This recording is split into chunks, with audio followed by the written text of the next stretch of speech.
ladies and gentlemen. The dusk, the twilight of a previous week is finally overshadowed. In fact, quite the opposite, in fact. It erupts into the dawn of a new race week. Ladies and gentlemen, welcome to Blackout Racing Season 2 on F1 23. Tonight, we head our way over to... Oh, God almighty. We're off to China and France, everyone. We are off to China and France. Oh, we are in for the crowd going mild. Unbelievable. That's the two races on offer today. I can't say it's going to be a particularly enthralling set of occasions. Or maybe I can. Because it is the Blackout Racing League. And if you did not watch the previous week's worth of Blackout, firstly, go to my YouTube channel, KarlsCars, and subscribe. Why haven't you done that? And then, while you're there, go to my commentary playlist. You'll find it there. The Italian and Singapore Grand Prix from last week, packed to the brim with chaos, almost overflowing with the stuff. Maybe this week will emulate similar chaotic scenes, but we'll have to wait and see on that front. I have nothing else particularly to add, other than there is potential for Thanassi to win the championship this week.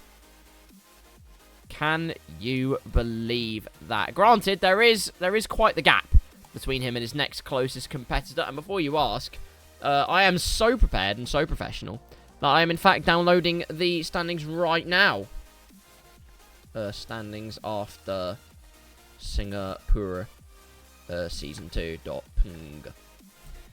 That's all saved, and then once I have gone into there and done my thing, we are going to ascertain exactly what was going on. The simple answer is, like I said, Thanassi could win the championship by the end of this week. What a result that would be, going into Christmas as the world champion. It's almost as poetic as the baby Jesus being born, but for the sake of not being killed by the Catholic Church, actually, I don't really care. Thanassi winning the championship is more important. Anyway, the widest championship standings you have ever seen in your life. Thanassi currently leads the championship by 87 points. And he has to lead by 66 points by the end of this week in order to become world champion. That means if he does win the very first race of tonight and Terziak scores nothing, in fact, in order to have an advantage of it would be 100... Well, there's 99 points he needs in terms of an advantage. Terziak, if he scores nothing, Thanassi would have to do at least, as I've been invited to play F1 23, I'll be there in a second, as I do meticulous calculations, Thanassi would need to have 506 points. That means 12 points on the agenda in order to be crowned champion by the end of the Chinese Grand Prix. In any case, though, if he's over 66 points ahead by the end of this race weekend, he will have won again in F1 23. The Racing Points distribution has it, according to my notes, that if he finishes 6th place, or in fact gets at least 8th place with fastest lap, and Terziak scores nothing, he will be driver's champion. Except for one crucial thing. There are only 15 people racing tonight, which means Terziak will score a point regardless of what happens. So Thanassi has to come at least 7th with fastest lap in the first race if Terziak does indeed get 15th, which is pretty, what's the word? Impossible. Unlikely is the word I was looking for. But those are the stipulations. The battle for 3rd is certainly still very much on. From 3rd down to 5th, it is still touch and go. In the Constructors, the battle between Alpine and McLaren will rage on until the final week. I have no doubt about that. And the battle of the reserve drivers, seeing how high they can go. Well, now they're ahead of Red Bull as well. And they could overthrow Mercedes should they do well enough. And that would be something quite poetic. So be on the lookout for that then. For now, though, we are going to simply sample the music and we will get straight underway with the first race of the weekend. I debated once again going out and that's not English. Going out and racing. However, I didn't want to embarrass the rest of the grid, so I left them to it. Join us in a couple of minutes then, as we get around. Well, we're off to Shanghai. Screw English.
go then.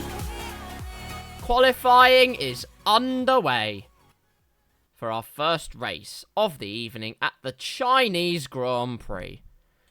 Could have had the triple crown of motorsport. Could have had Indy and Le Mans today. I'm just saying, but no.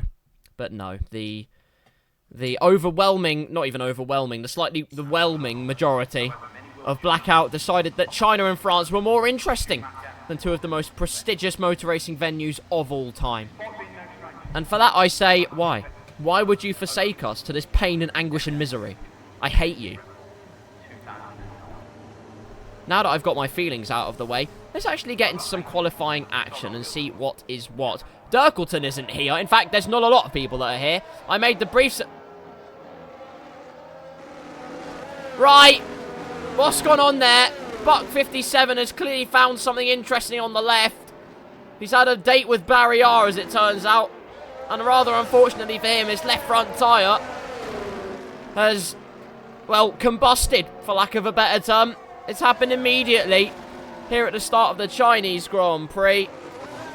Clearly, that's one person that didn't want this race to go ahead. But nonetheless, it is what we're doing, and you are now resigned to last place. Which, given that it's 12th place, is actually not that bad.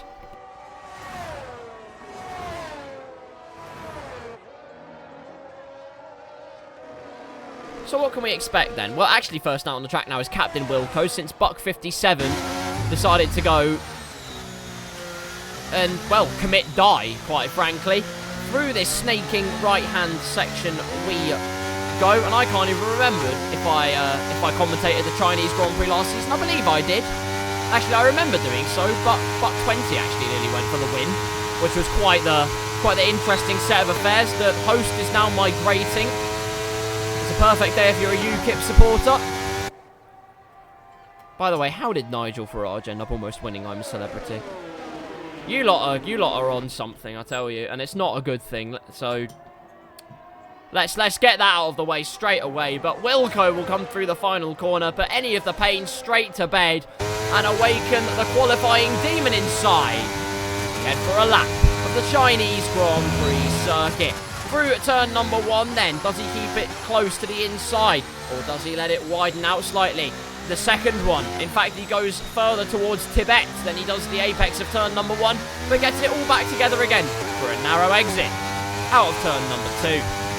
Down under the Pirelli sponsorship, surprisingly hasn't shredded to pieces, rather unlike their tyres. As through the next corner he goes, the car pinches in pretty well during that corner, to be honest with you. As now he can hurtle on the power through the left-hander, let the aerodynamics suck the car down into the bitumen, and that Formula 1 car does love a good suck. Flicking the car into the left-hander again, a little bit wide, perhaps an earlier turn-in, a little bit more preservation. I was going to say preservatives, that's a food thing. Why am I saying that in an F1 commentary? Very aggressive into the left-hander on the brakes, just about gets the car stopped in time, and now can coax the power on through the right-hander, let the banking do some of the work, and then toboggan down this straight, which, given it's a week to Christmas pretty much, in fact it is a week to Christmas, it's extremely appropriate underneath the Rolex sponsorship. But is the time looking good? The answer is I haven't turned the appropriate data on to give me an indication, as it's 1 minute 20 currently, the time ticking as time would, as we head through the hairpin and into the final corner, the easiest corner by far to get a track limits warning or penalty. Wilco does not do so across the line, and it's a 1 minute 32.469. Nice. Start with a 1 minute 32.5, and Milo is in another continent. Big Sam, only 4 thousandths off Milo. Very spicy from the Red Bull man. What has Guardian managed to do? The answer is an outlap, and off he goes. The Ferrari of J-Lane is next across the line, and he goes fastest with a 1 minute 32.405. The prancing horse has been, well, cooking something for quite some time, and it's finally coming together here in the first stanza of qualifying. They are finding their groove. Here we are, meanwhile. Magico's just completed a lap, my husband. If it was based on relationships in Blackout, Magico would be first every time. Rather unfortunately, that is not the case. And my bias cannot change the timing screens in front of you. it is 7th place for the time being, but I'm sure plenty of time to find. A slam goes into P6 again. The gap's hardly anything between 4th to 6th place, as we see now Thanassi rounding the final corner to start his first lap of the session. Into turn 1, flicking the car in, compliant as ever, and it doesn't even look like he's using any battery, which is a worry if you're, well, I don't know, everyone else. Stark says if I was racing, they wouldn't get my wonderful commentary. Well, that's very kind of you, sir. Thank you. I'll do my best to provide all of the bag's worth of bonanza that Blackout has to offer. And you lot give me a lot to shout over, so I appreciate that, it must be said. Through the left-hander, it was a purple sector 1 for Thanassi. Who's surprised? Raise your hand now. If you raised your hand, you're a fool, just to clarify. Through the double left-hander we go. Probably the most tricky corner in terms of getting the car to comply. Thanassi has no such problems whatsoever, and flying down towards the left-hander. It's a purple sector 2 to boot. Through the right-hander, how early on the power? A little bit wide initially, get it up on the curve, but it complies nicely. And McLaren's had a bit of a problem. It's Guardian, who's currently in 8th, has gone well off the track. No idea what on earth has happened there, but gets it all back together, albeit with emotional damage on his record. Thanassi down towards the hairpin then. Brake as late as you dare, slam on the anchors, and then flick the car in. Look at that. Poetry in motion there. Shakespeare could cry if he could shed tears. He can't, of course, because he's dead. Towards the line goes Thanassi. Across it he goes, and it is not a pole position time, despite having 2 purple sectors, and that's because he hasn't let the Energizer Bunny put himself in an infirmary. And that's exactly what he is doing on this lap. Terziak on an out lap as well, meanwhile. As down the back straight he goes. The man in 2nd place in the championship, of course, looking to make sure that he's still in the championship hunt by the end of this weekend. At least that will be the hope for him. Another purple sector 1 for Thanassi, meanwhile. Now we can see what the AlphaTauri driver, the championship leader, is well and truly made of. The answer is only the hardest of metals. Talking tungsten, probably.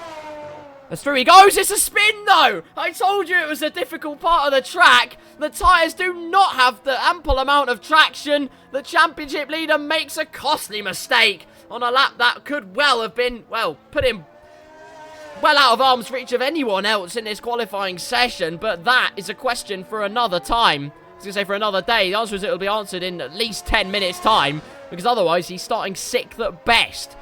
But there you go then. A little ounce of confidence just chinked off the armour of the championship leader. Rather unfortunately for him, as he was on a lap that could well have been completely out of this world, out of this galaxy in fact. But rather unfortunately, it was an interplanetary spin that caused his lap to turn and go up in flames. Terziak, meanwhile, is on fire, and your defence is terrified. He's got a 51.3 in the 2nd sector. That is 7/10 up on what Thanassi did, albeit, yes, with no battery. But Thanassi had 2 purple sectors anyway. So, prepare yourselves, because this could be quite the scorcher that Terziak has in store. Milo starting another flying lap, meanwhile. Slam's just come out of the pit lane, coming through towards the right-hander at the beginning of Sector 2. Terziak goes through the right-hander, coming towards the end of Sector 3. The car pinched in absolutely sumptuously, scorching his way through the left-hander, across the line, a 1 minute 31.532, almost 9/10, quicker than anyone else. Fantastic from Terziak. And again, like I say, this weekend is so paramount that he gets the result he needs, and he has claimed the first stepping stone towards glory here in Shanghai. Next up, hey Mr. Milo though, what are you up to? Currently 22 thousandths down in the time, should I say, but a purple sector 2, that is quite spicy. However, 7/10 down on what Terziak had at the same point on his lap. So through the right-hander and down the straight, well, he'd better somehow change the wings to -6. If anything, up thrust is going to gain him more time than any kind of downforce. That's what he'll be hoping for as he heads down towards the right-hander. Where does he brake? 100 metres out, and the car stops wonderfully on time. Call me a Rolex fan, because that was sumptuous to watch. Through the left-hander for the final time.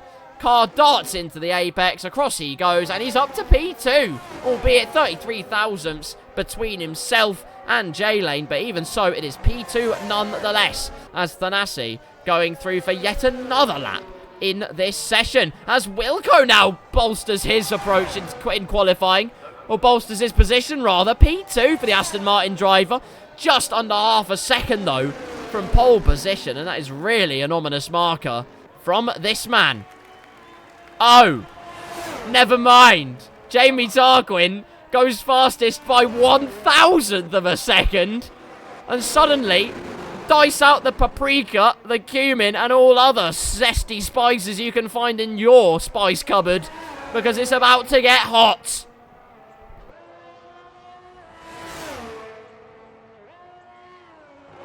Lots of people on outlaps and also on laps in general. Miller, of course, just finishing his. Slabby, well, has started his. In fact, well, more than started his. He's a 10th up on his lap currently. Will put him ahead of Big Sam, which is pretty decent. However, he'll be hoping for more, I'm sure. Going wide of the apex of the hairpin probably wasn't on the agenda. And going for, well, more dirt than tarmac also probably wasn't part of the program. And indeed, he has come in from embarrassment into the... Nice gas. Into the pit lane with egg on his face. Here's Thanassi, meanwhile, on very, very, very, very second-hand tyres. In fact, they're so second-hand, I'm surprised they haven't died. But through the left-hander, he doesn't go. He does not go because he comes into the pits to recuperate, regather his thoughts. And he'll be out again, I'm sure, for yet another lap in this qualifying session. Stark, meanwhile, is on a lap. 3/10 up currently on what he did so far.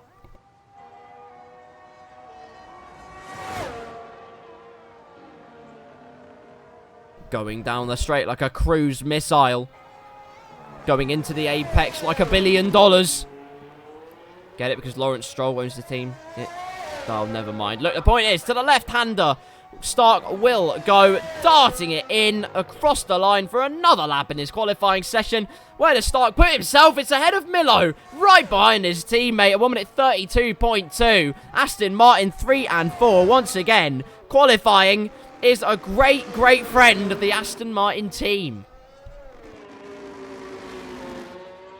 We saw it last week, though, in many respects, while the qualifying was such an important facet of the Aston Martin's team plan.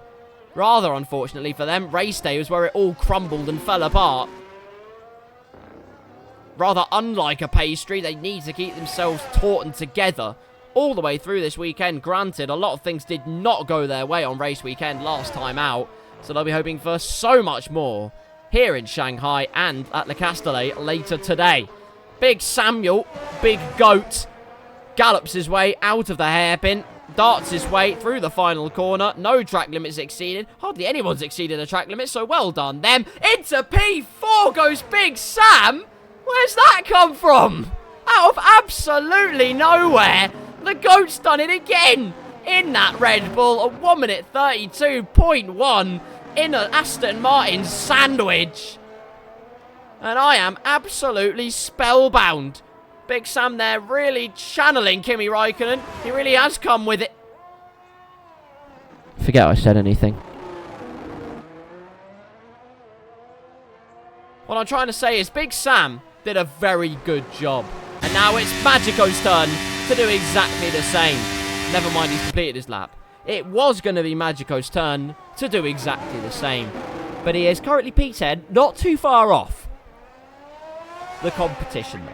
On a 1 minute 33.462. Plenty of time on the table still to find. And if he plays his cards right, who knows where it could take him. We'll have to wait and find out. 3.5 minutes left of this qualifying session here in the highness of Shang. Aston Martin fleeing into the garage in the background as J-Lane and Slam are the first two to come out onto the track. In suboptimal settings, it must be said. However, However, they are certainly going to give it their best shot. So that is what we shall expect. Only the best and only the finest from Blackout qualifyings. Unless you're buck 57, in which case you... I don't even know what he did. He sledgehammered his way out of qualifying, fundamentally. But here comes the Ferrari man. J-Lane out of the final corner, onto the main straight. DRS wide open, and let a battle commence. As there's an AlphaTauri on the apex. Thanassi, you do not want to get in the way, my friend. As he goes way off the track. No idea. I probably should have been on the onboard to see if he actually, well, if there was any impeding or any distraction posed by the AlphaTauri driver, but all seems pretty good so far. Let's see what the time is. He's already almost a 10th up his J-Lane, so Thanassi will escape trouble. I thought he would anyway. He went further towards Japan than China, which is a wise decision, given that Suzuka is just better. Through the left-hander. Hug it like your favourite grandparent. Or something like that, according to Martin Brundle. Now the double left-hander. Thanassi's tricky mistress last time out. J-Lane experiences no such problems, and away he carries on. As Slam has invalidated his lap time. Oh dear. Back to J-Lane though. 4 temps up, just over 4 temps up in fact, and he's still got 1 sector to go. Bit more confidence on the traction, bit more purchase on the power, bit more consistency on the controls, as he will now deploy his DRS flap and suck up a good amount of nitrogen as he heads towards the hairpin. Maximum attack, and then slam on the anchors down to almost the lowest possible point of no return on a Formula 1 car.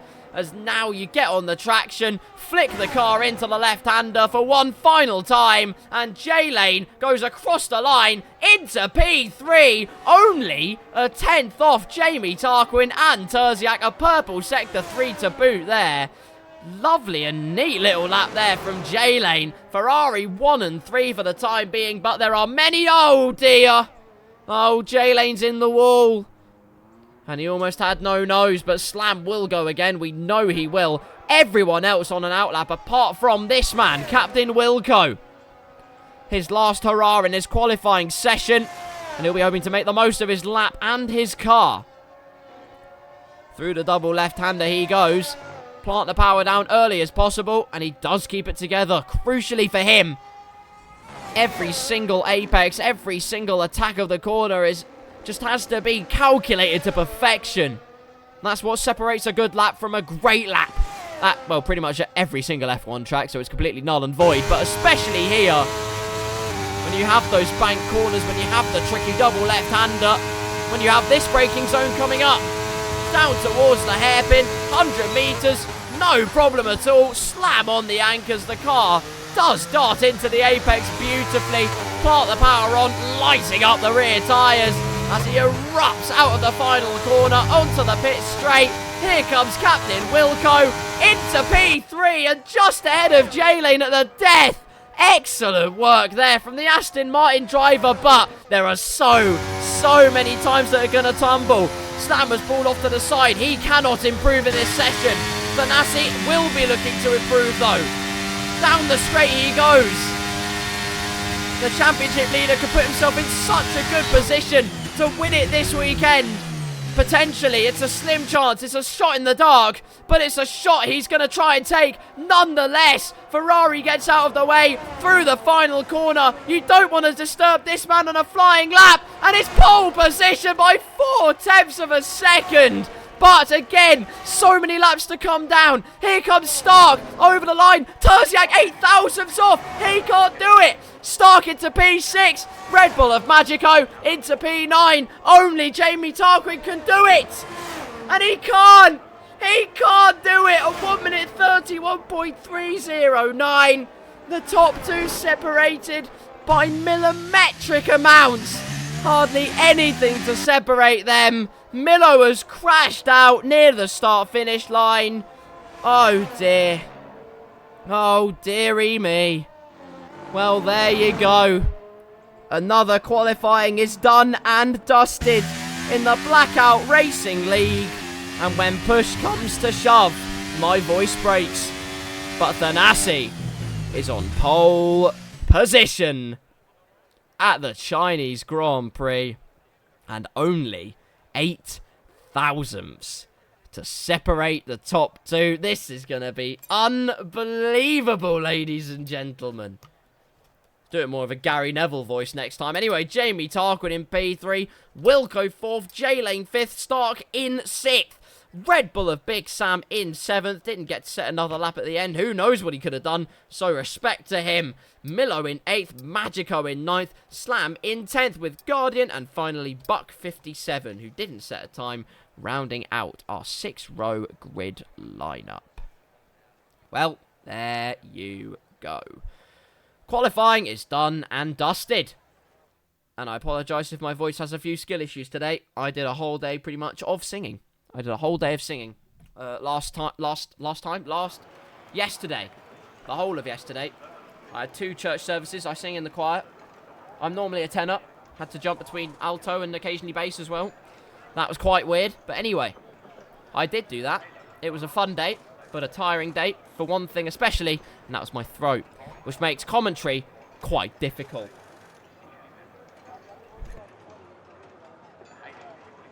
Here we are then, in the Chinese Grand Prix pit lane, waiting patiently and with great anticipation as to who will come out on top here at the Chinese Grand Prix.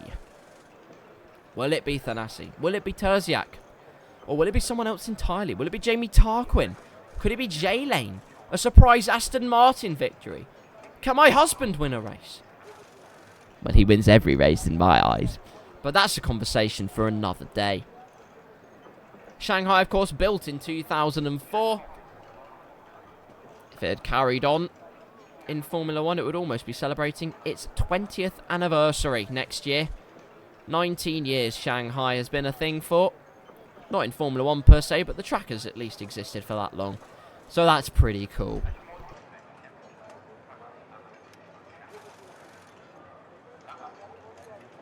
In real life F1, perhaps not the most exciting of affairs.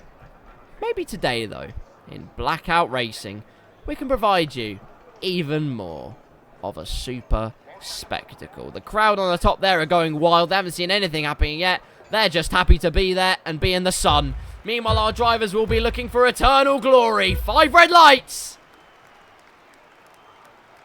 Lights out and away we go. A yellow flag already, but it's a decent start for Thanassi. A better one for Terziak though. Down the inside the Alpine driver goes, and something's gone horrendously wrong for Thanassi. Why on earth has he gone straight on? I have no idea. He's probably doing a last to first challenge, which will make me...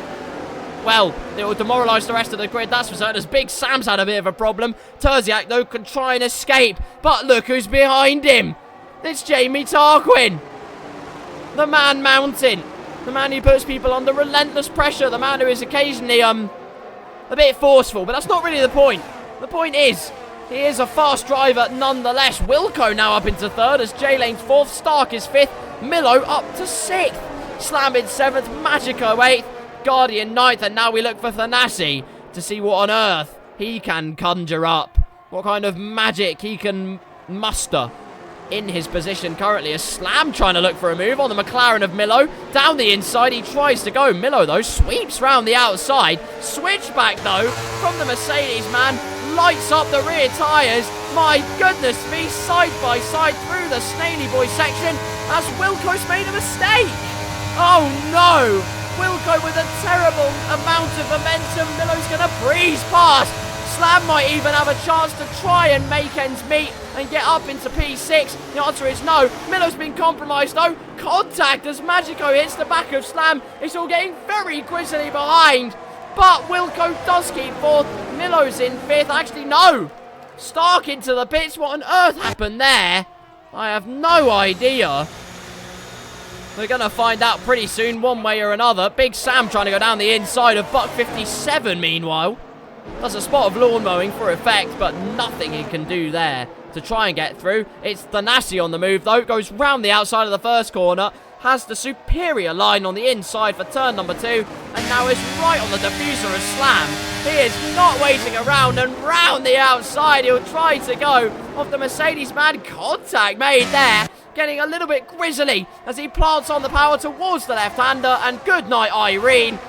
Mr. Thanassi, the championship leader, already into P6 in this race. To Stark, a gap of 26 seconds, I can only assume he had some kind of front wing damage, and that's terrible news. What was almost terrible news was up at the front for Terziak, as Jamie Tarquin is, well, the pressure is relentless. On about the same amount of battery as well. It's not like he's been pushing like mad to try and keep up. It's a testament once again to one, how powerful the slipstream is, and two, just how quick these two are, as down the inside, Jamie Tarquin goes and easily through. The slipstream was all he needed, and into the lead of the Chinese Grand Prix goes the Ferrari man, and now his plan is to try and gallop away from the opposition as much as he can, because they both know, nay, they both understand exactly who's coming through the field at pace. This man slicing through the opposition like a scimitar, and into turn one. Let's see him work his magic. Turns to the inside, a switchback maybe. My God, Milo left the space. I'm watching in astonishment there.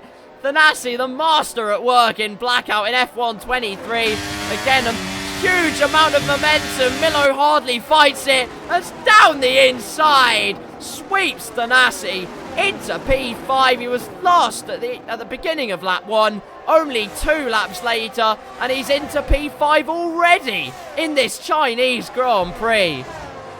Up at the front, though, it's still looking spicy. Jamie Tarquin may have made the move, but these two, if they work together, they can actually really get away from Thanassi, and that will surely be their game plan. Just use that DRS, use it off each other, especially on this main straight. Save a bit of tyres and a bit of battery. J-Lane's had a problem! No, he's spun! Out of the left-hander, got a bit too trigger-happy on the throttle pedal, and now he's caused a whole host of problems. The Red Bull of Big Sam cooped up behind the Ferrari car. One Ferrari leading, the other Ferrari down in the doldrums.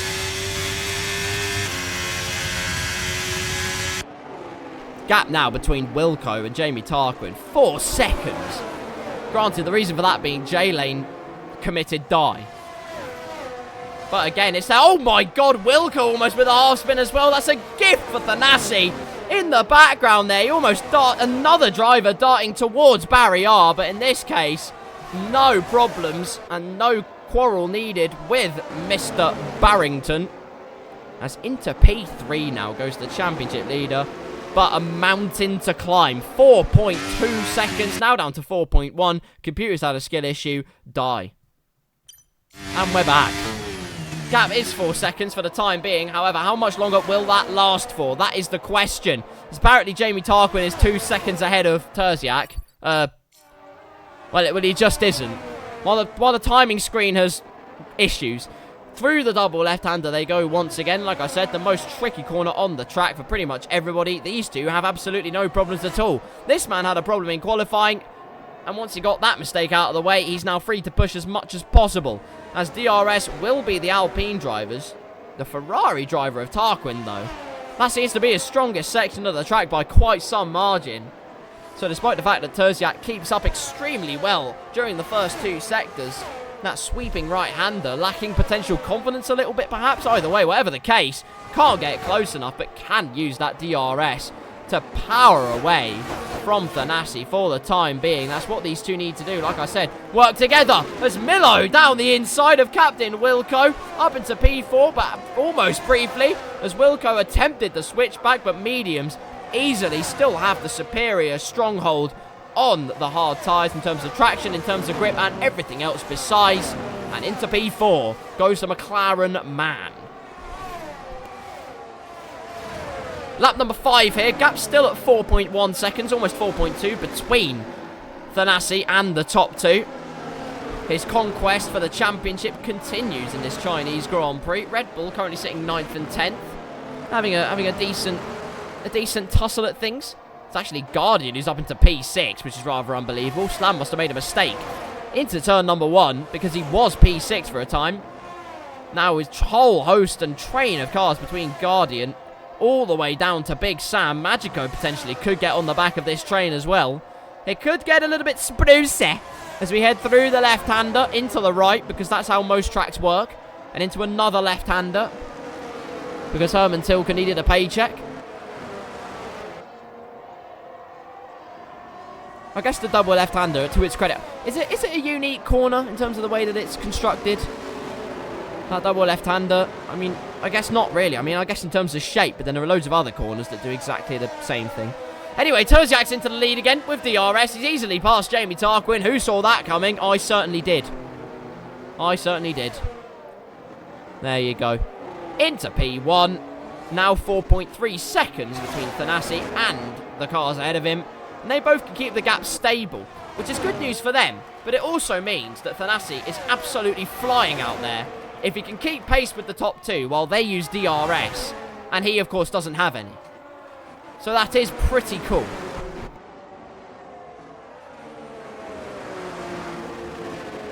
Any other battles on the loose? Well, Wilco's re-overtaken Milo for P4. The McLaren man begins the mauling process. The chase is on for higher points and greener pastures. Otherwise, that train continues. Guardian down to Big Sam. Magico almost within DRS range at the back of it as well. Could be a 6-car train. Led by your conductor, Guardian PM, who unfortunately is serving slop for dinner. So if you don't want that, let Slam be the conductor. Thank you very much. Almost up at DRS ends again. Jamie Tarquin was within half a second. Now the gap at 6.5 tenths. Now at 6 tenths as he hugs the inside of that corner briefly. Slam and Guardian fighting it out though. Yes, indeed. And Slam is through into P6, although DRS will belong to the McLaren man. But what kind of gap can Slam get out of that right-hander? The answer is not a very good one. Not a very good one at all. And now Guardian can deploy the ERS, as can Buck 57, although he doesn't have much. So probably not. Through goes Guardian with DRS. Buck 57 would have thought about it, but does not choose to go for a banzai manoeuvre and remains in P8 for the time being. J-Lane trying to get involved with Big Sam, and my husband is involved as well. Go on, husband, down the inside of J-Lane. A very respectful bit of racing. Almost too respectful, but he has DRS again, and round the outside he goes. My betrothed is going to batter you into the Bahamas, sunshine. Round... Oh. Well, it was the thought that counts, really. That's what I'm saying. My throat just died, but Slam again trying to go for a move. Then out side by side as they finally emerge out of the worst camera angle I've ever seen. Still down the inside remains the Mercedes driver. Late on the brakes, down the inside. Guardian goes for a switchback though. Lovely bit of racing as they head through to the left-hander. Can Guardian get ahead? No, he can't. Slam has the inside and he is through into P6 again. And this time now, he has to ensure that these next couple of corners are beautiful, are brilliant, are balmingly boisterous. They're not very boisterous at all. He's only gained half a second. Needs to gain even more as he heads through the left-hander now. In he goes. Gap now at 6.8 tenths. Now over 7 tenths. That could be nailing the coffin. It is for Terziak's lead because Jamie Tarquin's blitzed him again. Round the outside he goes. Thanassi now 3.7 seconds is the gap. So he is really he's motoring along, it must be said. As now Buck 57 trying to get past Guardian. And that would be pretty spicy. Brakes very late. Guardian brakes later. Makes contact. And Buck 57 is sent into a half spin. Drama at its finest. And now Magico's up into P8, trying to get up to P8. Round the outside. Junior versus senior team. Red Bull trying to go for 7 and 8. Buck 57 though says no. No, don't do that. I ain't having that, son. So the senior team have taken the junior team to school again, but Big Sam now up into P7. And with his qualifying pace he showcased before, I see no reason why you can't try and chase down Slam for P6. The battle between 4th and 5th rages on as well, though, as Stark moves up a position past Guardian into P11. Remember, there are a bunch of cars fighting there, so he's got his forecast for P6 currently. which, given that he had a front wing change and he's had those hard tyres on, and oh my god, a bit of a slide from Wilco there, means Milo could have something to do, but he'll wait for the DRS. He'll have to be patient, and he does choose to do so. Very wise, Mr. Milo. And now through the right-hander. Parenthood does indeed bring you wisdom. This is evidence being shown in real time, as through the right-hander, that's a pretty decent camera shot, and that is also a decent camera shot in terms of contextually providing any information on that gap closing in. 6/10 the gap, almost half a second. What on earth has happened to J-Lane? Another mistake is the answer. Oh dear. That is not ideal, and Big Sam really is close to Slam, and this could get very interesting, potentially down the inside. Thought about it there for a second, but doesn't go for it in the end. Holds fire for the time being, reloads his shells, and gets ready to open fire at any stage he wants to. Through the final corner, the gap at 3/10, closing all the time. What can he think of doing into turn 1? On board with the Red Bull driver. Potential to go down the inside or round the outside. Slam blocked off pretty much every avenue available there in terms of that potential move. And away they carry on. Your order so far then: Jamie Tarquin in P1. A battle between him and Terziak has been raging on since the first lap of this race. Thanassi dropped down to last on lap 1 and now is munching and crunching the gap at the top 2. By seconds at a time now. Wilco in 4th, Milo hot on his heels in 5th, Slam in 6th, and there's a bit of a train with Big Sam, Buck 57, and even Magico potentially having a shot. J-Lane down in 10th, Stark in 11th, and Guardian in P12 and last currently of the running order. Terziak into the lead then with DRS. Of course he is. Flap equals... I don't know what it equals. I'd rather not say that again. But Terziak is through into the lead, and that's all you really need to know. Into the pits comes Terziak, though. Okay, things get interesting then. Into the lane. Pit assist is on. You can tell from the way that the traction blips. And into the Alpine garage to fit some new wheels on his wagon. Then it's going to be a set of hard tyres. Now, that is very interesting. Because perhaps if you take the mediums longer... and you have the chance to fit on the soft tyres, why wouldn't you? Why wouldn't you do that? If there is an opportunity to do so, and it will be faster at the end, you go for that opportunity. Even if you're a bit shot in the foot afterwards, there is every chance that you can make the most of the freshest and quickest rubber. Lap number 10 now. Jamie Tarquin inherits the lead, of course. 2.5 seconds to gap to Thanassi. The gap staying relatively stable for the time being. We wait to see what kind of gap that we can... that Thanassi can eat into anyway. Milo in P3 in a world of his own currently.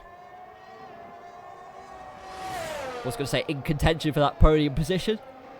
But rather unfortunately for him, Terziak has already pit and is now piling the pressure on Buck 57 as he goes a bit wide, and that will be the only invitation Terziak needs. He's got a gold standard stamp down the inside of the AlphaTauri driver. Will need to leave a bit of room on that apex, but does so wonderfully. And the new tyres bite into the bitumen much more superiorly. That's a word. And Terziak now up into P5. Nay, make that P4 very shortly, because he'll have DRS open on Slam, who does actually fight it a tiny bit, but it's futile. Resistance is futile. Down the inside, Terziak charges on through into P4, and now the top 3 come into the pits for their tyres. Where will Terziak filter out in all of this? Jamie Tarquin exiting the pit lane. Where's he going to end up? Where is Terziak in all of this? There he goes. Terziak through into the lead of the Grand Prix. Jamie Tarquin in P4, but crucially, like I said, he is on the soft tyres. So, well, I mean, he has to get a move on as quickly as possible, really. Milo has left the session for some reason. I've no idea why. Jamie Tarquin, a bit argy-bargy there with Buck 57, and also argy-bargy with Slam. That wasn't very clean and opportunistic at all. In fact, it was quite the opposite. It was quite robust and rampaging. The gap now at 2.7 seconds as a result of that. But Terziak has a very, very comfortable margin indeed. And Thanassi rejoined in P5, by the way. And surely, I have no doubt, will dispatch of the Mercedes driver and of his teammate as quickly as possible. Milo rejoins the race then, and what on earth... Right, what on earth has happened? This is aliens at work. There are more aliens here than Star Wars 9. What on earth has happened? Look at this. What is going on? Milo has been possessed, and I knew this would happen. On the 18th day of Christmas, Santa Claus rains evil gifts from the heavens. And rather unfortunately now, Milo is now stuck on the apex, doing dry steering with his McLaren car. This is devastation, and it means the leaders are going to arrive on this scene with a McLaren on the apex. Stark, if you can hear me, don't hit the apex. Don't hit the apex of turn, whatever it is. That right-hander at the beginning of Sector 2, don't do it. Because here comes the Alpine driver, and who on the apex is that? It's Milo! Look at this! And Terziak does get round successfully. Jamie Tarquin, slightly more alert to the danger, clearly gains half a second on Terziak. The leader obviously a bit startled by what he's seen, and why wouldn't you be? There goes the Aston Martin. Let's see who's next on the scene. Big Sam is here now. This Chinese Grand Prix just got extremely more interesting. Apparently Milo's still in the pits, some kind of glitch, and Big Sam's gone straight through him. Even more aliens, as Milo, luckily for the rest of the grid, has turned his phaser on, and so they can carry on their merry way. Guardian in 9th, Stark in 10th, with Magico hot on his heels. Milo has joined again. He's trying to take control over the bad Santa spirit, but rather unfortunately for him, well, it looks to be futile. There seems to be no way of shaking the Santa curse. And well, now Jamie Tarquin is all over the back of Terziak. And Terziak, if you can hear me, basically, just go straight through Milo. That is something you can do. Just go straight through him. I'm looking in the F1 chat to see what Milo is saying. The answer is he is saying absolutely nothing. It is a terrible time. Thanassi has the fastest lap, but Jamie Tarquin has the lead of the Grand Prix with a helping hand of devilish DRS. He takes the lead of the Grand Prix, and a slightly compromised exit, though, is not what would have been on the agenda. Now, if these three have learned anything, they will go straight through the McLaren man. Jamie Tarquin first on the scene, through he goes. Terziak goes wide to avoid him. And now, after seeing that, obviously, we'll know that he can go through the McLaren. But it's just you got to feel for Milo, really. Was in a fight with Captain Wilco for something great, and unfortunately, Santa, well, fed him a dose of I can't finish that sentence, but the point really, as he finally stops weaving. Oh, no, he doesn't. No, he doesn't. Milo has been alien infected. Terziak, meanwhile, has actually, rather dutifully, got outside of a second of Thanassi. Exactly what he needed to do. Let's see if he has DRS. And yes, he does. Great job there from Terziak to be able to take that DRS flap and make it so that he diminishes the gap. Through the hairpin again then as Wilco flies past Mr. Slam. Milo has left the session again. He's doing everything he can to try and, like, beam himself back. Well, that was an interesting move, it must be said, but Slam has indeed barged his way back through. Well, slammed his way back through, if you know what I'm saying. But he's into the pits anyway. It's the Mercedes driver. So I don't really know what on earth happened there, but regardless, we now have a three-way fight for the lead. Yes, we do. Jamie Tarquin, Mr. Terziak, and the championship leader are on the scene to see what they can do. By the way, this game was rated an 8 out of 10 by IGN, can I just say? An 8 out of 10. This game here, actually, let me just... 8 out of 10 by IGN, this. Peak game design. This is the most immersive and authentic F1 experience yet. A guy called Luke reviewed this game. So he claims. He calls himself a game reviewer at least. Let me see if I can at least try and save Miller. I don't know how, particularly. But, I have to figure out what to do. No, I can't. No one can take control. The aliens have taken control, and that's why. It's a rather unfortunate scenario. But Jamie Tarquin, outside of DRS of Terziak. At least I thought he was. I think Terziak might still have had DRS despite everything. So that is pretty cool. If I'm just watching a screen going round and not actually seeing what is properly going on in the Blackout Racing League, I might cry. Only time will tell. Let's see what Thanassi is doing. Through into turn 1. This will give an indication. And I'm pretty confident now. I am watching exactly what it is I'm meant to be seeing. Rather unfortunately for Mr. Milo, well, it's no consolation what I say at all, really. He's been probed. He has been royally and rabidly probed. For laps, he has tried to struggle his way out. This is the biggest battle of the race. Forget the lead battle. That doesn't matter. And what on earth happened to Jamie Tarquin? Made some heinous mistake because Terziak has trounced that gap out of nowhere. Bit of a mistake, though. Coming out of the left-hander. Tries to plant the power down, but nothing doing there. As into the left-hander they go again. And the soft tyres seeming to be a masterstroke for Jamie Tarquin. He could well bite the bullet for it. As he gets all squirmy on his rear end. And Terziak likes the look of his tosh. And with DRS wide open, he's going to annihilate that cake. Down the inside, Terziak blitzes through into the lead of the Chinese Grand Prix. The lead once again swaps round. And Terziak has another crucial part, a pivotal part of this race for him. Taking the lead, regaining control, at least for the time being. But again, there are two hungry sharks that smell an enormous amount of blood in the water. Jamie Tarquin being one of them. Potential to go for that inside line if he wanted to. Does not choose to do so, though. And here's the other man, Thanassi, watching these two with great anticipation in case they make a mistake. And Jamie Tarquin is hating the soft tyres. Down the inside goes Thanassi. It should be an easy move. It's a calculated move. He's slightly slammed into Mr. Jamie Tarquin. But it is through into P2. He dropped down to last in lap 1. And now he finds himself in P2. Qualified on pole position and looking for top honours in the race. Jamie Tarquin suddenly found a penny and purchased some pace. Out of nowhere, he's extremely quick through the left-hander. These three in a league of their own compared to the rest of the grid. Can I just say Red Bull 5th and 6th?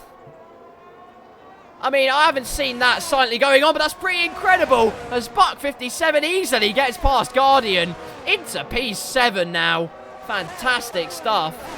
Stark now into P9, despite that early pit stop, despite the front wing damage. He will not give this up without a fight, and you bet he isn't. You absolutely bet he isn't. The three-car fight for the lead continues, though. Thanassi getting closer and closer all the time, trying his utmost to trounce Terziak, to put his championship aspirations up a gear, put it up on a pedestal towards turn 1, potential to go round the outside of the Alpine driver. It's the worst camera angle I've ever seen. Momentum is there though. He almost holds it round but has to settle for P2 for the time being. And Jamie Tarquin, I mean, if he could get the traction down, he would pose an extreme threat, but without that same purchase that the hard tyre runners now have, there is surely no chance of that happening. As there's a massive kerfuffle with DRS towards the back. Slam into P8, J-Lane 9th. Stark into the pits again, though. Oh, no, what a horrendous situation. Into the pit lane he goes, and I can only assume he might be retiring. Actually, no. No, don't retire. You're going to get points anyway. Go for a fastest lap, my friend. Get those extra 3 juicy points. I could put Aston Martin, they could put the cap right amongst the pigeons. In the grand scheme of things, those 3 extra points can be absolutely paramount. Speaking of Paramount, here's someone that hasn't subscribed because he gets them all for free.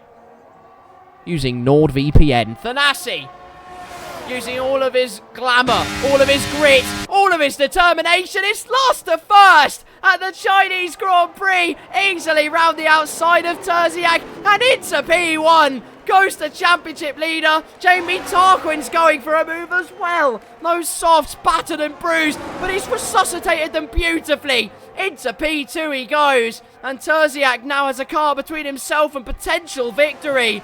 It's a terrible scenario. Meanwhile, it's not as terrible as Milo. He's still there. He's been able to do more bird watching than driving of the Chinese Grand Prix, actually, which is rather sad for him. 157 and Magico, though, going toe-to-toe. Softs versus softs.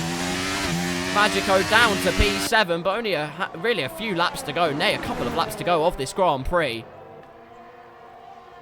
Just under 3 tours for the leaders to do. Thanassi, Jamie Tarquin, Terziak. Like I said, in a completely different world. As Milo yet again leaves the session now. And I don't blame him. If you turn up the volume enough and drown me out, you can actually listen, you can actually hear Milo scream.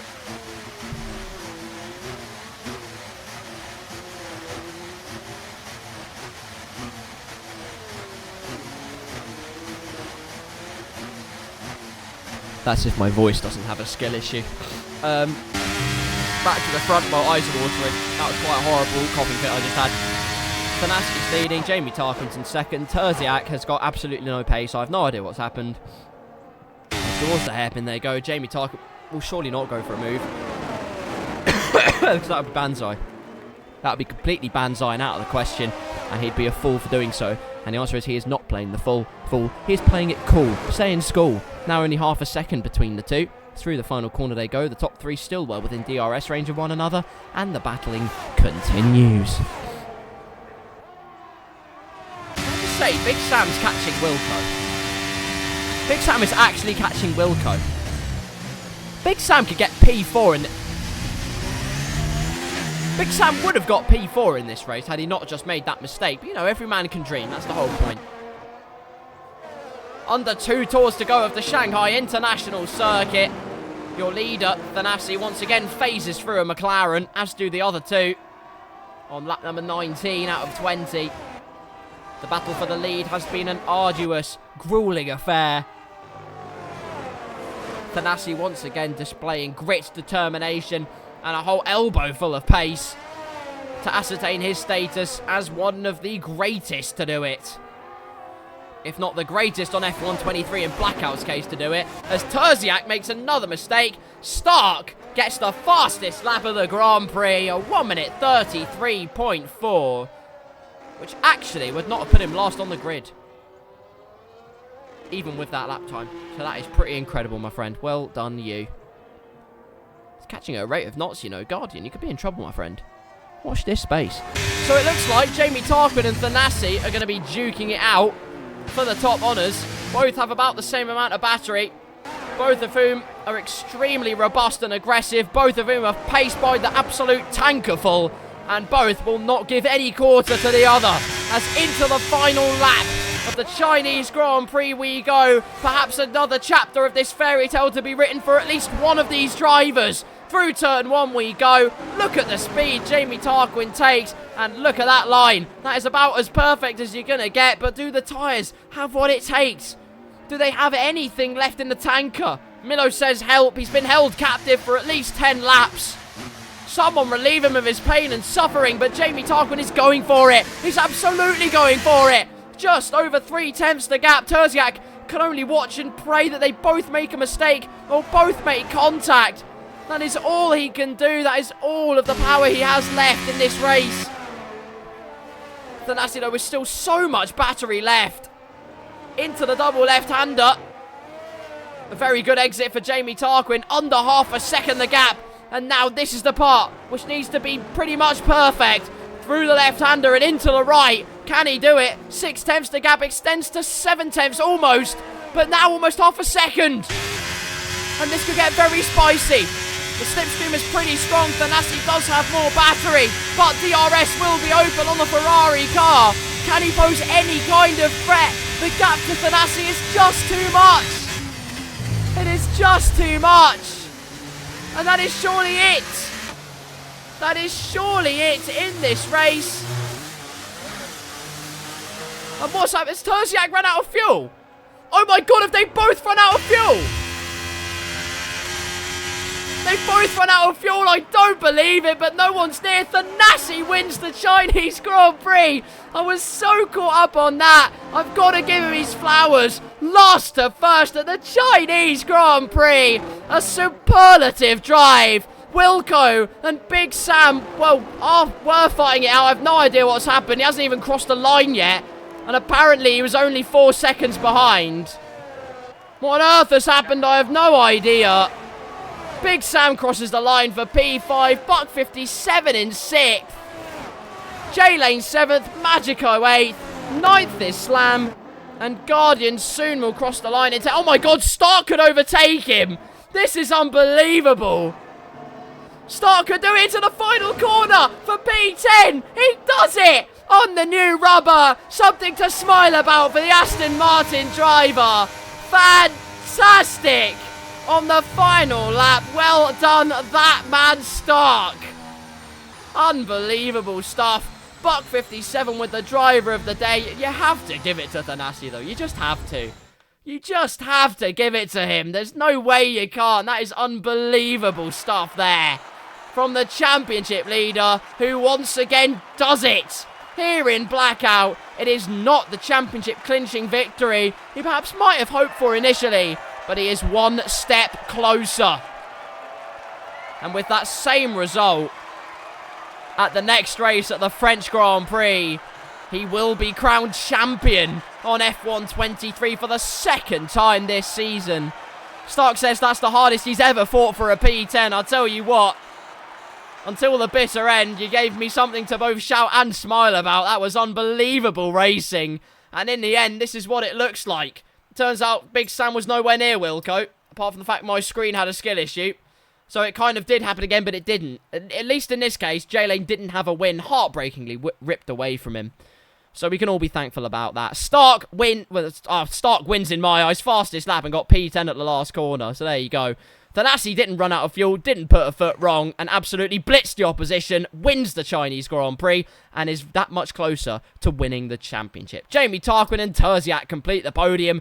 Wilco in fourth. I can't read. Wilco in 4th, Big Sam in 5th, Buck 57 6th, J-Lane 7th, Magico 8th, Slam 9th, Stark 10th, Guardian in 11th, and Milo in 12th. It was not McLaren's day at all. Milo apparently DNF'd. Aliens, well, he contracted an alien infection in his car. As a result of that, he belonged somewhere on the scene of Star Trek Voyager, rather than the Shanghai International Circuit. So, there you go. And technically, in this Blackout Racing week today, I have technically scored 4 points, because I actually would have finished 13th had I raced. How about that? I know, before you get into specifics, before you get into but you didn't actually race, you have to do 75% of the race for it to count as points. Shut up, I don't care. I make the rules. I don't make the rules, in fact, that's the admin's job. But in my mind, I make my own rules. And the rules clearly state that had I been the only one in the race, I would have won. Have that. Why is it not playing on my computer? You stupid thing. It is now, though. Stark says fake news. Miller actually won the race by 6 days, but the aliens stopped that result from reaching public domain, which is rather unfortunate for him. There's no consolation.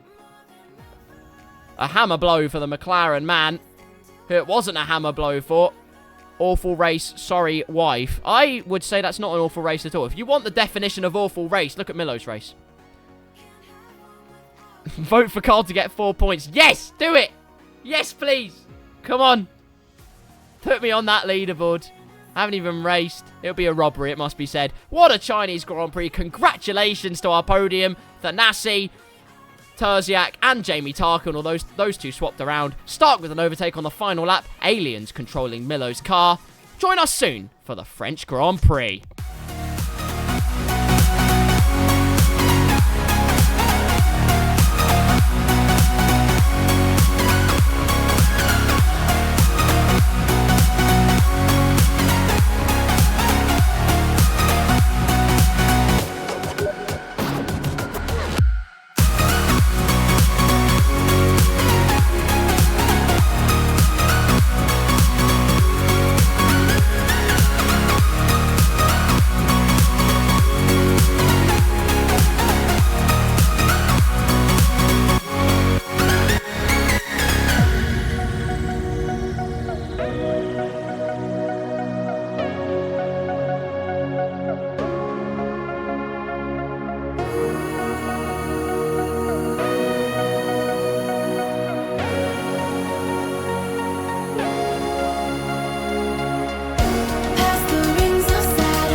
days burn me out, love just brings me down.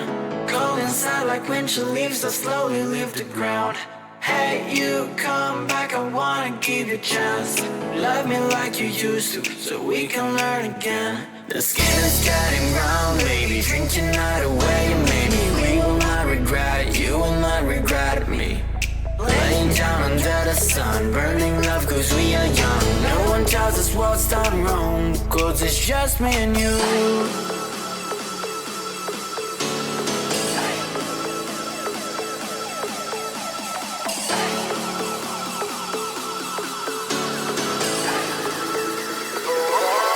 It's just me and you.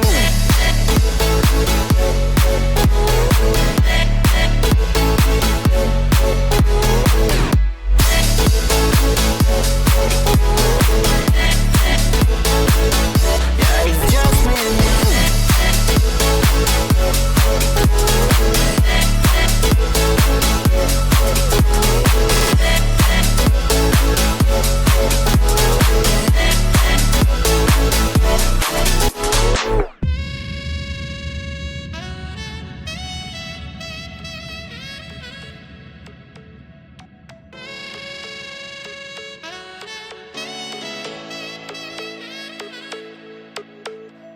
Hold you on the ground, make your eyes roll out.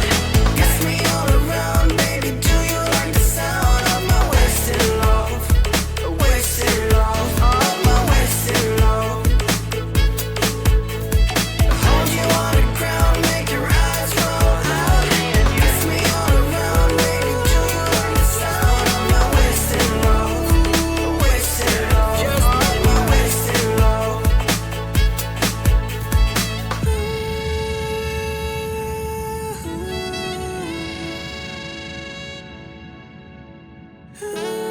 Just me and you. Yeah, it's just me and you.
ladies and gentlemen.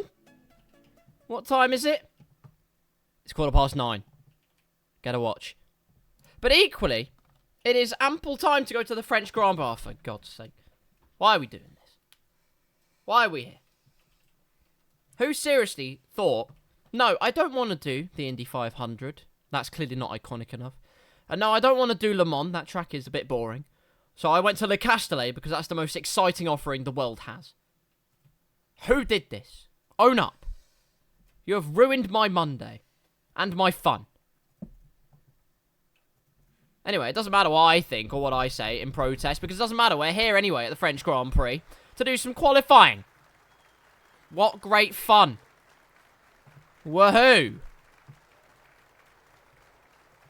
I wonder what could happen here. I just don't know. Could it be Thanassi claiming pole, or will someone else claim pole? Like Terziak. Or Tarquin. Or Dirkleton, who, in a good rebalancing of the simulation, is the first out of the pit lane.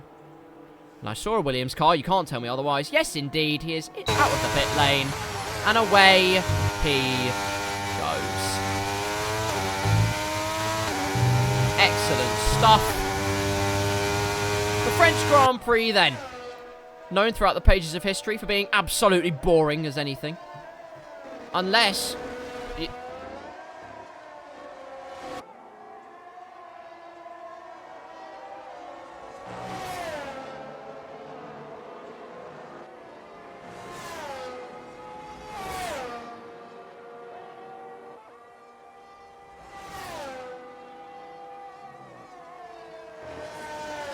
Lots of people on outlap straight away. It's not the longest lap in the world here, but crucially, you have to get out there first because it is raining.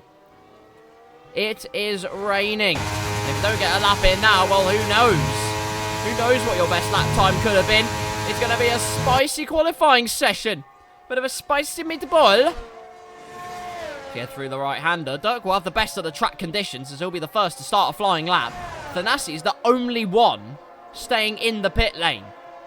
And that could possibly be because he knows he's going to win the championship anyway, so he might as well stay there. Which is, in part, very arrogant, but also in part justified because he's probably right. Through the final corner comes the Williams driver. And for a flying lap of Le Castellet, I leave you with an onboard lap of the French Grand Prix. Turn up the noise and enjoy.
Through the final corner, wheel spin for days, and it's a 1 minute 32.8. Let's see what the others have in store though. Wilco across the line to go fastest by only 400ths. Very nicely done, but there are plenty more to come across the line. Milo is next. Can only go third. Buck 57 moves up to provisional pole. Red Bull across the line of Big Sam in fifth. J-Lane takes that position off him as quick as a flash. And now it's Stark's turn to go for a lap time. Over the line he goes, and into P2 goes the Aston Martin driver. Very nicely done indeed. Now just slamming a couple of others to lay their gauntlet down. Here comes the Mercedes driver. DRS open. Across the line he goes. And it is 8th fastest. Jamie Tarquin across the line. Hasn't started a lap yet because he invalidated it. Oh dear. And that could be curtains. That could absolutely be curtains. And that is quite catastrophic. Terziak goes fastest with a 1 minute 32.664. And now the track is going to get worse and worse and worse. If you didn't set a lap time, it's terrible. Magico across the line though. And it's P10 for the time being, although Guardian, Jamie Tarquin, and Thanassi quite possibly have shot themselves in the foot, and Thanassi's already invalidated his lap time, so that's qualifying. That is qualifying, I would hazard a guess. If you haven't set a lap time yet, unlucky. You now cannot. Because the track is just getting worse and worse and worse. There's nothing to be said other than good night, Irene. Right on board with the championship leader to give you some kind of indication as to just how the track conditions are feeling. Still full throttle through the right-hander. Into this right-hander. Let's see what the grip is like. See a wash of understeer briefly. Actually, it's not that bad, to be honest with you. It's not really raining that heavy at all, so I said it's good night, Irene. It possibly isn't, you know. There's a chance that there are still times to come down. Buck 57's just invalidated his lap time. It's not gone great. Into the pits comes Stark. Here's Thanassi again with his invalidated lap time. Into the final corner. And he will go again for another lap. Hasn't set one yet. But let's see what he can muster up. Hopefully not an invalidation, as Guardian's had a bit of an upsie. Can I even see what he's done? Well, he's probably spun is the answer to that question. But now we've moved on from that tragedy. Here comes the championship leader. Flicking it into the right, and that was way too early. And he spun off very dramatically indeed. And it would get a 10 out of 10 on Strictly Come Dancing. In fact, he would have been deserved winner over Ellie Leach, who really did leech the result away, if you know what I'm saying. But anyway, the point is really, it doesn't really matter, because on an F1 circuit, it adds up to not very good. And he's retired. That's it. That's the end of his qualifying. He's finished. He's toast. Well, that concludes qualifying here at the French Grand Prix. I hope you all enjoyed it. I certainly didn't. Well, I did while it lasted. Big Sam's already retired from the session. Wilco going for an outlap, as are a couple of others, on another set of soft tyres. I have no idea why. There you go, I guess. The game is the game. And you know what I'm going to do for funsies while you lot are milling away? That's some qualifying fun. I'm going to simulate my F1 career, because I doubt the times are going to get any faster. I mean, there is spray coming off the tyres. There is literally spray coming. You don't want to do this. You really don't want to do this. Why are you doing this? Real talk.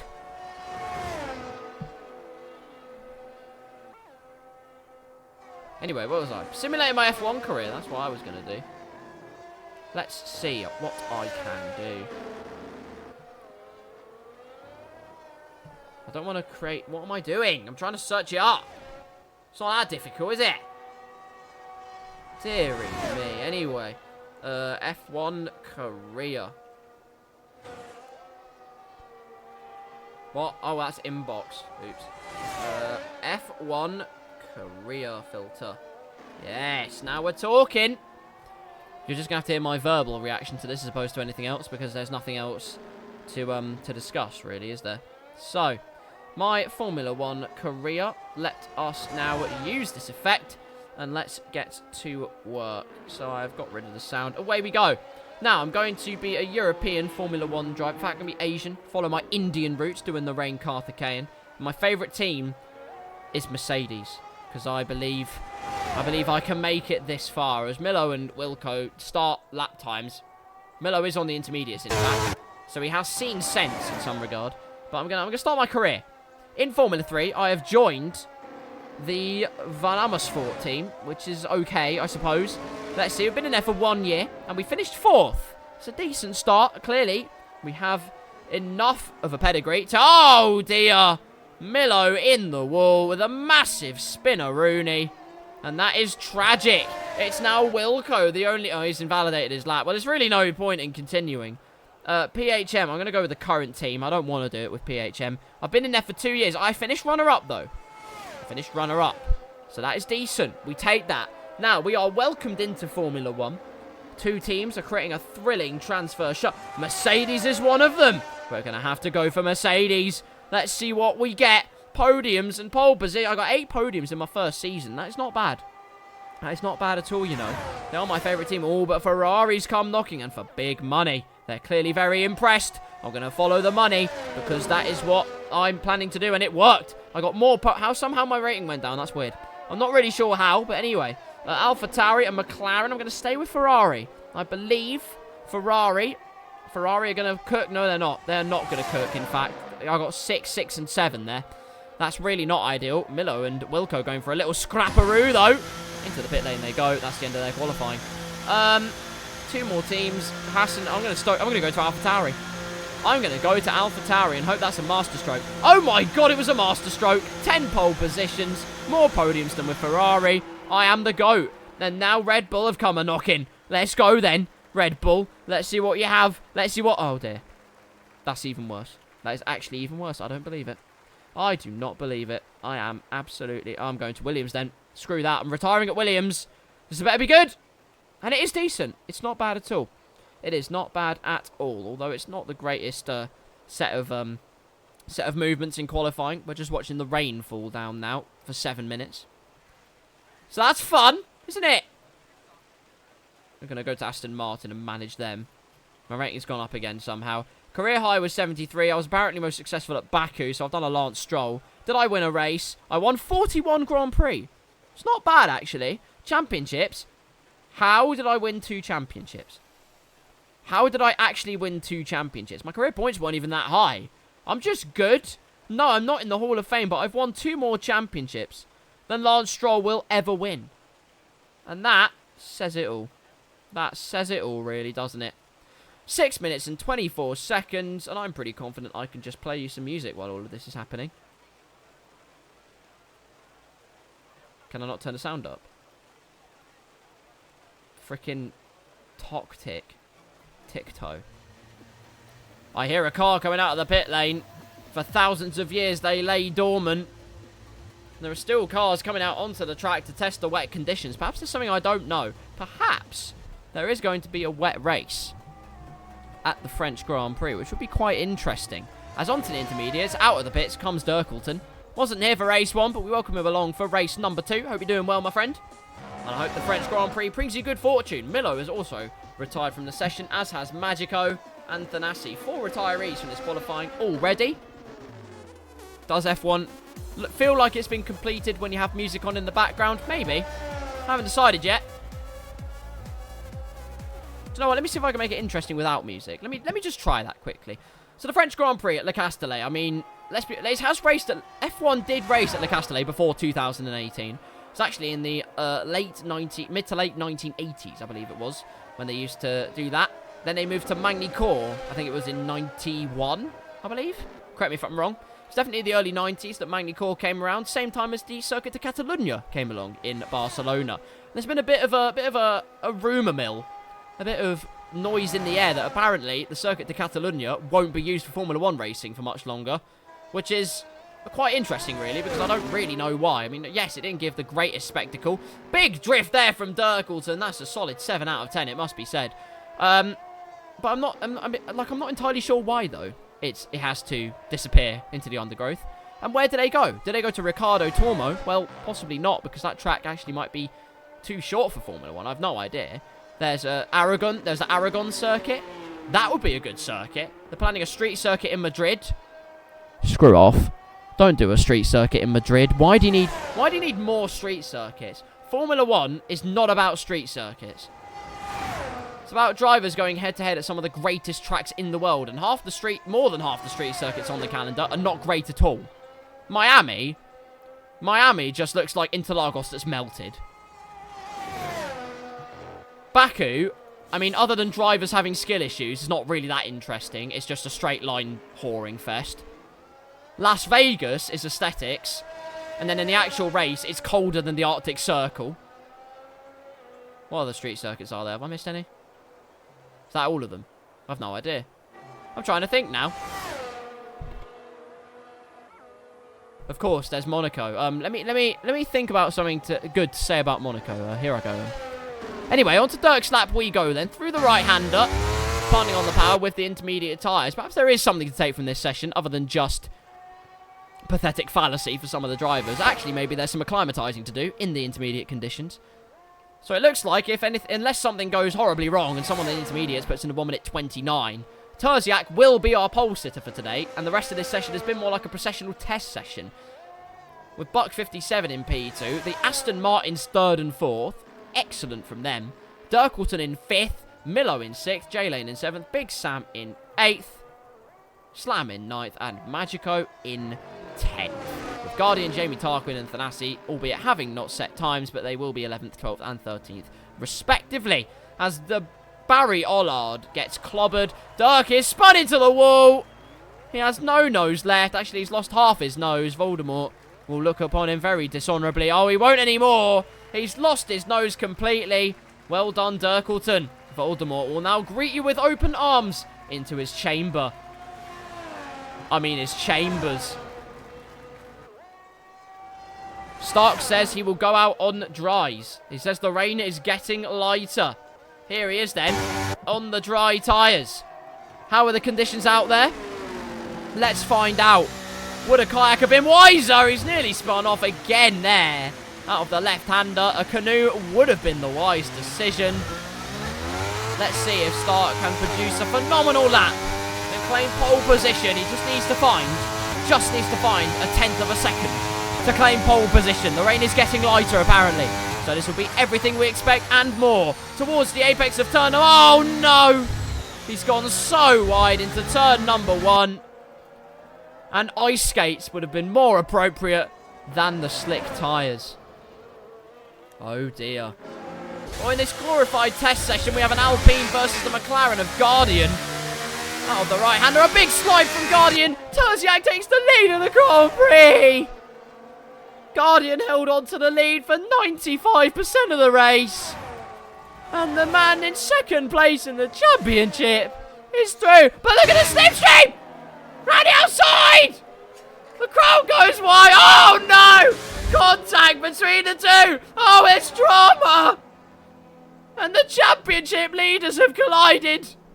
Imagine if they were the championship leaders. What a scenario this would be. Imagine if this was even the race. Oh, there's blockage. Terziak's going like an M25 driver with road rage. He's pushing Guardian towards the wall. It's a jousting fest. Guardian's in the wall. There's so much excitement in this qualifying session. It's better than Star Wars 8. Actually, correction. Almost anything is better than Star Wars 8. Through the right-hander, Terziak thinks he's done the job. But look who's risen from the ashes. The McLaren man is coming back for revenge. Round the right-hander. So much steering lock. You think he's Fernando Alonso. Unfortunately, that doesn't work in 2023. So you're going to have to find another handling strategy there, my friend. But what's he doing? Terziak. Well, I've dropped everything. Terziak's just wait. I've turned off my HUD. Terziak was waiting anxiously there. As Guardian could deliver a hammer blow into the pit lane. And Stark. Oh, no. Massive problems. Stark is aiming for the wall, and he's in the wall. His car is apparently made out of tungsten, though, and he's been disqualified. Yeah, so that qualifying session was something, wasn't it? Well then, oh wait, oh no, he's disqualified. Well, we know it. Well, you know what that means. You're not starting third anymore. That's not gone well. He should have been privy to Codemaster's tactics. As a result, he'll now start plumb last at the French Grand Prix. It's only 2 minutes 15 to go. And in that time, we can mull over the classifieds. Terziak, pole position with Buck 57 in second. Stark's disqualification means Captain Wilco has commandeered and sailed the perfect course onto P3. Dirkleton, therefore, in P4. Milo in 5th. Terziak's got 10 place penalty. Oh, no. The jousting competition with Guardian has indeed proven to be his downfall. The demise of the man in the penultimate place of the championship. Penultimate top, I mean, not the bottom. That's not worded very well. But that's the grid. That's the grid for this race. There you go. What fun we have, honestly. So, we now head our way to the actual French Grand Prix when loading is completed and the sun is out. Sunshine, birds are singing, and my ears are ringing. After a jousting fest, a competition where the two tussled back and forth, has resulted in the top three of last race essentially starting last, all the way down the order, and it could prove to be a comeback of the season, as it will now be Buck 57, starting from first place. Wilco on P2, Dirkleton P3. What a potential opportunity it could prove to be for some of these drivers. You never know. Also, on the racing front, if there aren't enough, if there are spare, I can't speak. If there are spare seats available, come the last week of Blackout, you know what? I promise I will decree now that I will race. I will race at the next two races, but that will have to wait. 5 red lights. Lights out and away we go, and it's a decent little start there for Thanassi. Well, not for Thanassi. I'm so used to him being up on the front, but Buck 57 has escaped into Narnia. Now it's Milo round the outside of Dirkleton into P2, but Dirk finds an extra psychological boost, and look at the battling we're already experiencing. Wilco demoted to P5. It's going to be J-Lane in P4. Milo does get up into P2. The McLaren man, who's had many a podium in the last couple of weeks, going for one again. And after his alien escapades at the Chinese Grand Prix, is what he'll be counting on. Thanassi from last already up into P8 as Jamie Tarquin's up to 7th and going for more on Big Samuel. Slipstream being used, of course, no DRS because it's not lap 3. You can tell that because it's not lap 3. But down the inside goes the Ferrari man, flicking it into the left-hander. Easy as pie. Why the long pause? I am a bear enthusiast. Jamie Tarquin up into P6 though, and Milo is looking super feisty against Buck 57. Potential for a move into the right-hander maybe. If you take a slightly shallower line on that second part, you can gain such momentum. Yes, it compromises your exit, but if they don't see it coming, it is a pretty powerful way of making an overtake. A potential overtake, should I say. Don't count my word as gospel. So what's the story in Balamori? Terziak potentially going to go for a move on Magico. Was going to go for a move on Magico. Then proceeded to back out of it. Maybe with a good exit out of the final corner, he can promote himself up the field even more. It's Magico going for a move on his teammate though. Look at this. Down the inside, it's going to be 3 wide into the first corner almost. Big braking from Terziak. Magico sweeps through into P9. Terziak has to make a much shallower entry of things, but through into P10 he goes. And excellent stuff already at the French Grand Prix. The track itself might not be a spectacle, but the racing so far certainly is, as Milo will have Slipstream to use and hog on Mr. Buck 57, as J-Lane's actually up into P3. Tell you what, fair play, sir. That is pretty commendable stuff there from the Ferrari man, as Jamie Tarquin in the second Ferrari looking to try and make a move on Mr. Wilco. That would have been a track limits warning if I've ever seen one. But Lipstream being deployed, no ERS being deployed. He's playing it very safe so far, but they're on about the same amount of battery, so not as safe as he might well have hoped. Now into this corner, is Milo listening? Go for that shallow line. No, he is not. No, he is not, but I'll tell you what, the exit would have been pretty decent. Jamie Tarquin might well have done it, though. Down the inside of Wilco. That was very nicely done indeed. And into P5 now for the Ferrari, man. Again, like I said, track might not be a spectacle, but the racing certainly is. As Terziak now goes down the inside into the left-hander, the Le Castellet circuit. Almost more than any other circuit on this game is so much about momentum, potentially including Qatar and a couple of others into that conversation. Fastest laps being rattled in like nothing else. Thanassi eventually claims it with a 1 minute 32.9 as DRS is now enabled, and it's going to be a 7-car train for the lead of this race. What's having a slam? A little spinneroonie. No front wing damage, just talent. Back to the battle for the lead, though. Milo, half a second out of reach of taking the lead of this race, but now has DRS to boot. Using a bit of ERS, as is Buck 57 to try and counter. DRS is powerful, but not that powerful. Milo's going to have to bide his time just a little bit. Wait for a moment. Gather up his thoughts and then deploy all of the menace and grit he has at his disposal. Call him Dennis. You'll understand why. Jamie Tarquin, though, has really planted the power down beautifully. A purple sector 2, getting a bit dicey between himself and Dirk. Contact made. That's going to get very frosty. Oh, no! Spin! As Jamie Tarquin clips the right rear of the Williams driver. Oh, my goodness me! Contact made. And somehow, absolutely no front wing damage on the Ferrari car. That is quite unbelievable considering everything. But I don't even know what just happened there. I presume Dirk thought that Jamie Tarquin was just going to back out there and leave that opportunity fleeting for the time being, and by this time, the answer is no, he didn't. He would have seen the red arrow on the bottom of his screen. Anyway, Milo going for a potential move, but bides his time. That's the difference, really. It's knowing not just how to make the moves, it's when to make the moves. What moves will you make? If you're too overzealous, it can curb all your hopes and dreams.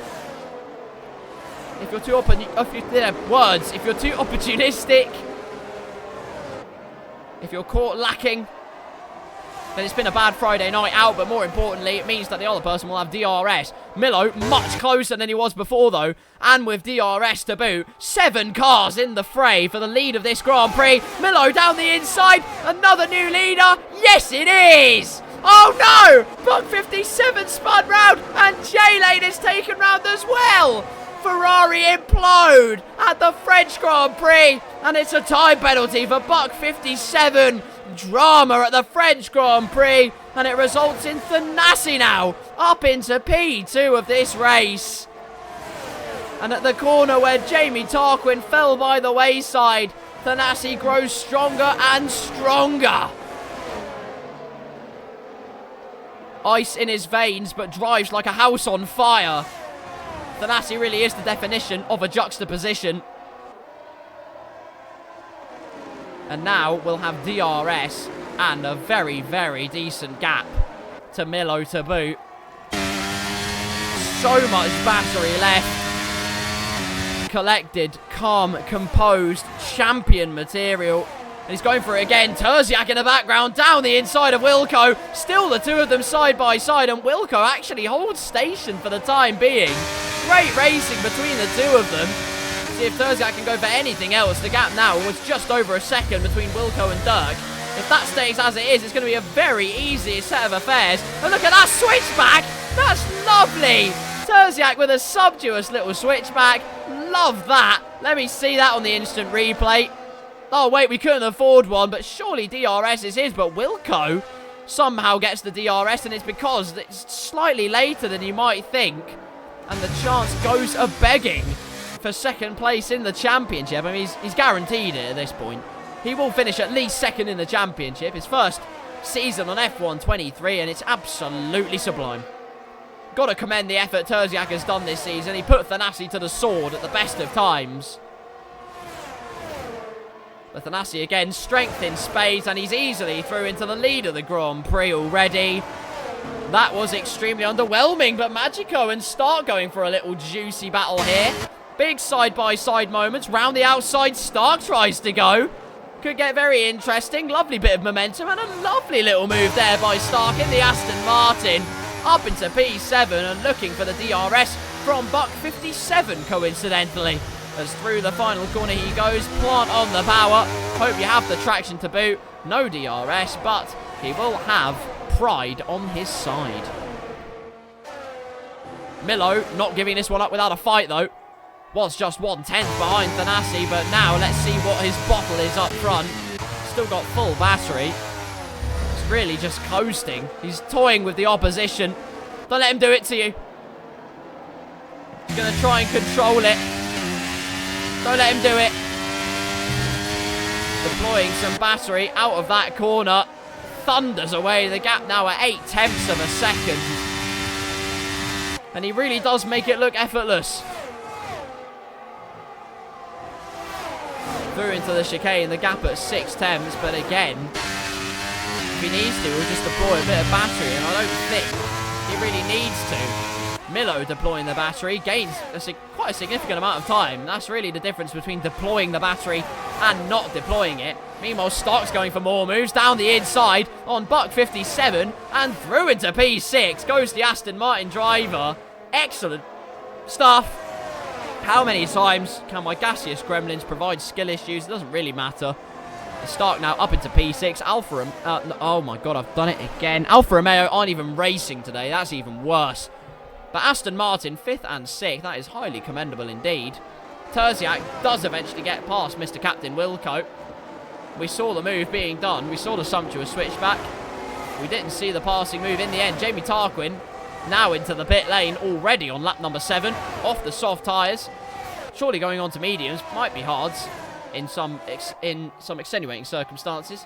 It is mediums, as I thought it would be. Now Stark has to try and get away from Buck 57. At least that is the plan. Milo's run away from Dirkleton completely, and now Terziak will go on a charge for P3. Here he goes, so much more confidence. It's such a narrower line, already pulling out of the slipstream. DRS wide open. It's academic now as he ticks it off the list. Up into the podium positions goes the Alpine driver. Lovely jubbly indeed, and now the chase begins for the top 2 ahead of him. Really is flooring it out there. Thanassi still with essentially a full tank of juice. But something's gone on. I don't know what's happened there. Guardian's had a bit of an oopsie.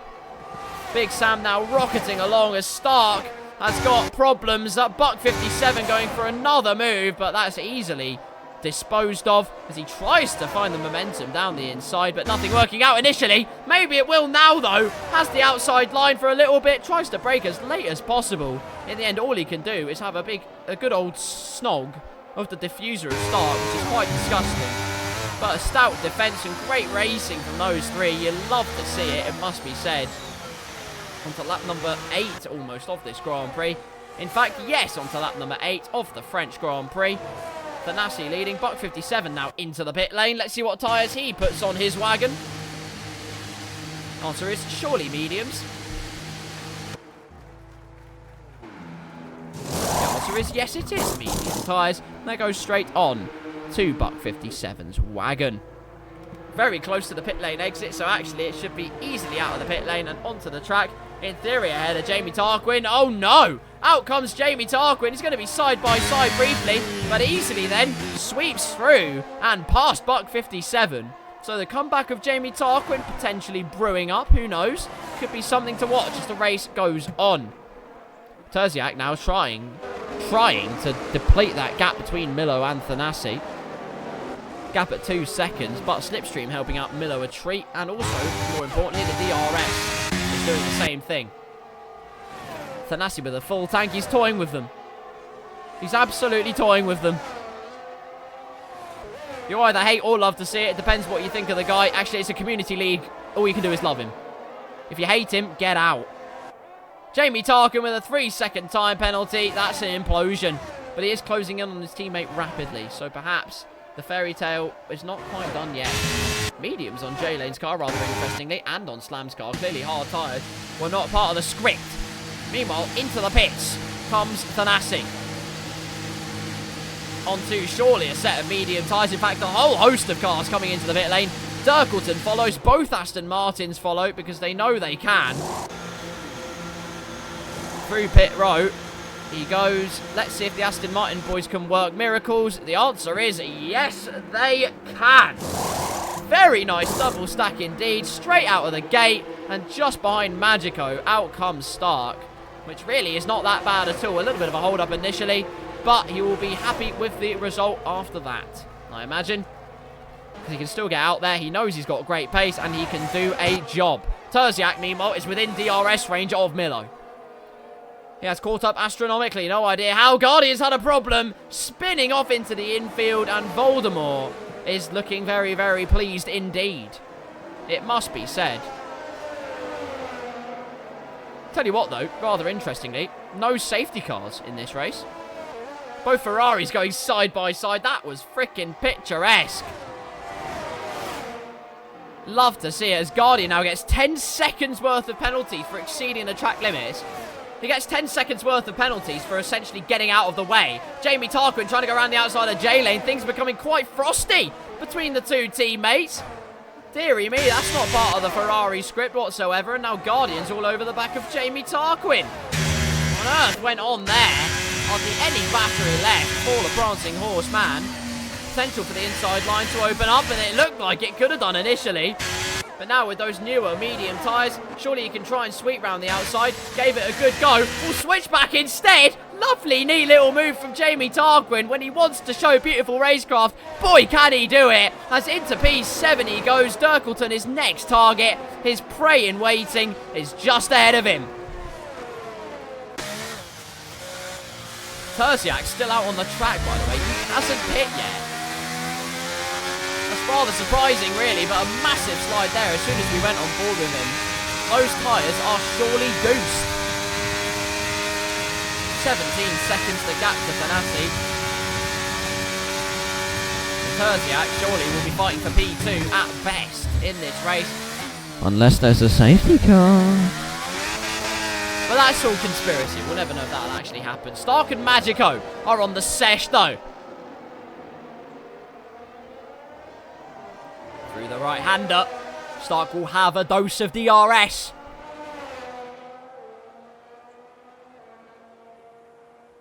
Indeed he does. Down the straight he goes. Sucking up the slipstream. Darts to the inside. Easily through on the Red Bull driver into P9. Goes the Aston Martin of Stark. Magico trying to go round the outside though. Lovely bit of opportunism and trying every trick in the book. As now he pulls out of the slipstream. Goes to the outside. Stark with half a tank of battery. Magico with not half a tank of battery but a lot of spirit, it must be said. And my husband, I'm proud of you. You gave it your best shot, but Stark is through into P9. Jamie Tarquin up into P5 meanwhile. Yes, he does have the cloud of the stewards raining over his head as Terziak does come into the pits. So there we go. We were waiting patiently for him to come in. And now the gauntlet has been laid. Thanassi with the fastest lap of the race. If he can slot in ahead of Wilco, that would be great. It doesn't look like he will, though. The undercut as powerful as ever. Out into P4 goes Terziak, but crucially, with significantly fresher tyres than the rest of the grid. At least 2 laps, if not more.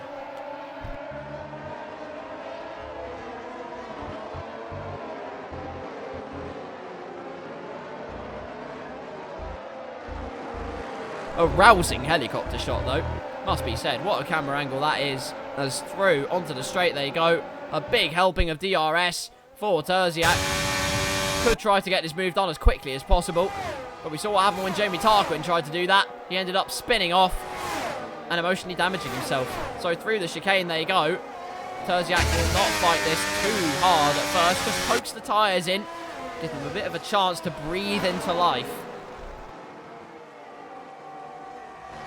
And also potentially a fastest lap on the cards. You never know, as there's a yellow flag for a brief moment. What on earth's gone on there? Was where Stark and co were on the track, but things seem to be okay now. So no idea what on earth happened. Through the right-hander they go, though. And into another right-hander. This carousel corner, really. Nice and wide. In fact, almost too wide, really. And the battles will rage on between that group. Terziak only 3/10 behind Captain Wilco. He can get a good exit out of there. Pinches the car in for that narrower line to plant on the power and plaster his way through past Captain Wilco. Surely it's academic. It's absolutely sumptuous. Surging his way up into the podium positions. And now Milo is his next target in waiting, with a potential opportunity for a big fastest lap as well, with a healthy dose of DRS at his disposal. There's no reason why he can't go for it and steal 3 more points off the championship leader.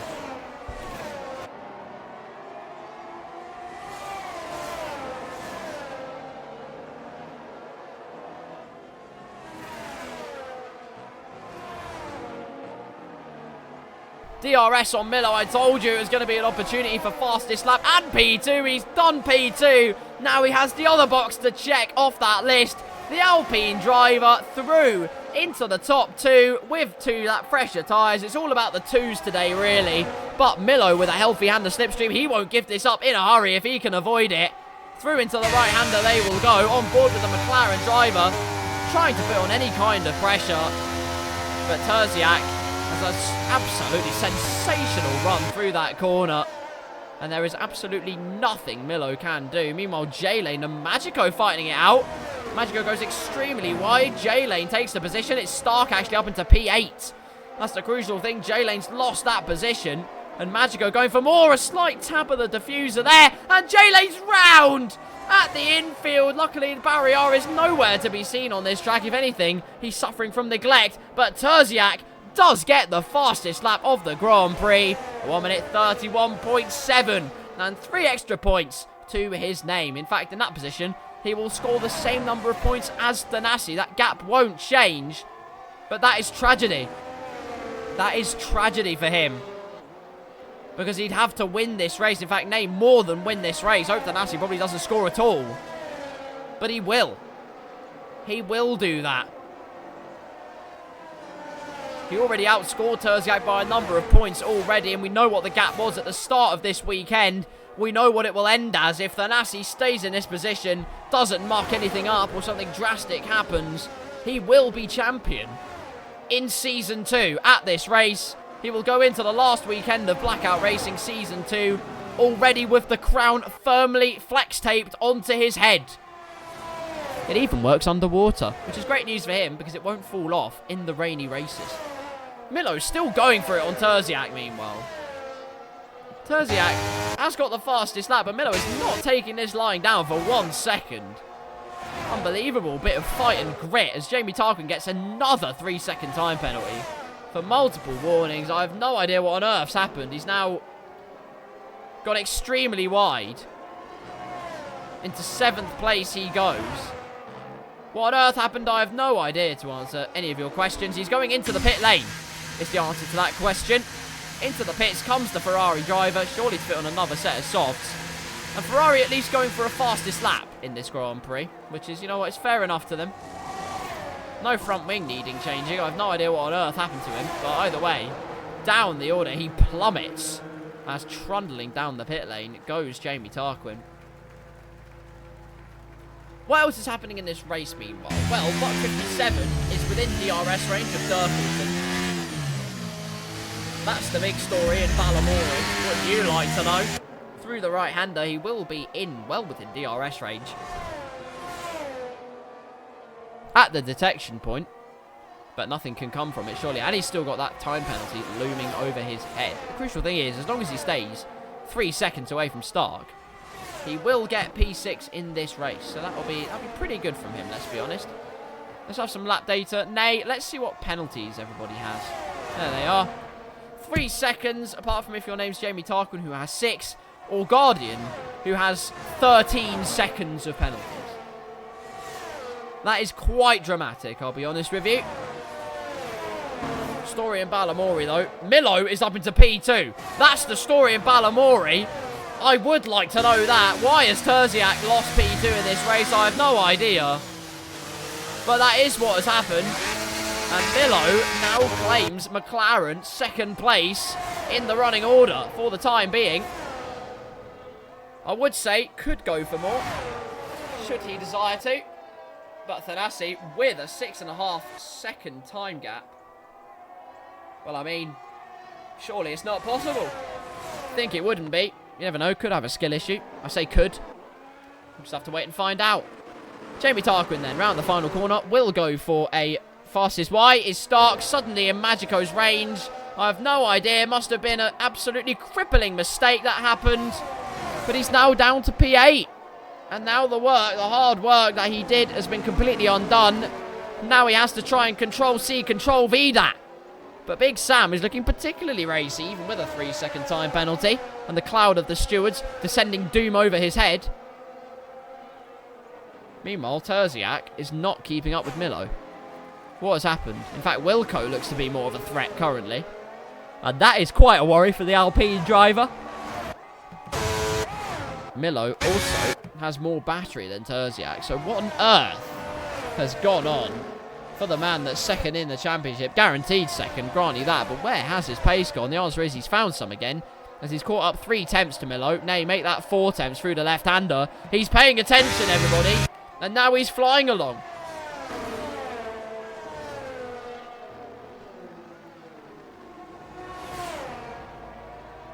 Four tours to go. 4 laps of this Mexico? Right. France Grand Prix to go. I'm so spaced out and bored of Le Castellet, I thought it was Mexico. But anyway, the French Grand Prix track. Through the first 2 corners we go. Rather unlike real life in 2018, there is no skill issue between any of the drivers and no crippling contact. Instead, there is just clean racing and good vibes, which is the main thing. Most recently in 2021 in real life, Le Castellet held an F1 race. Hamilton on hard tyres valiantly did everything in his power to try and stop Red Bull on that 2-stop. In the end, it was just too much for him to try and overthrow Max Verstappen on fresher mediums and with superior pace. Managed to get through with just a handful of laps to go in the end, and Perez even managed to beat Bottas, who was very critical of Mercedes' strategy that day. Where have I heard that in recent times? Oh, I have no idea. Still the battle between Dirkleton and Buck 57 rages on. Still the battle between Stark and Magico rages on. As Stark darts down the inside, into P7 he goes, and once again reclaims that 7th place. He lost just a couple of laps before, but now Magico is the one that can go on the attack. Momentum shifts all the time, especially in race trim, with DRS and straight line speed playing its part. As a bit wide goes Stark. Magico could look for the cutback if he felt a bit adventurous. No, it will not happen though in this particular instance. Into the left-hander he goes and has to sit at the back, staring at the back of that Aston Martin car for just a little bit longer.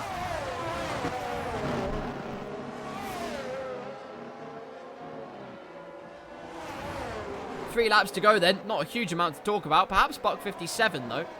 Gonna spice up your life. Please don't sue me, Spice Girls. It was just a reference. Through the first 2 corners. Now well within 2 tenths of Dirkleton. And this could surely be a slam dunk DRS disposal from Buck 57. I don't think any F1 driver will be nicknamed the Bin Man, because that's very mean. He is in fact the barricade, or the barge, depending on which mood he's feeling.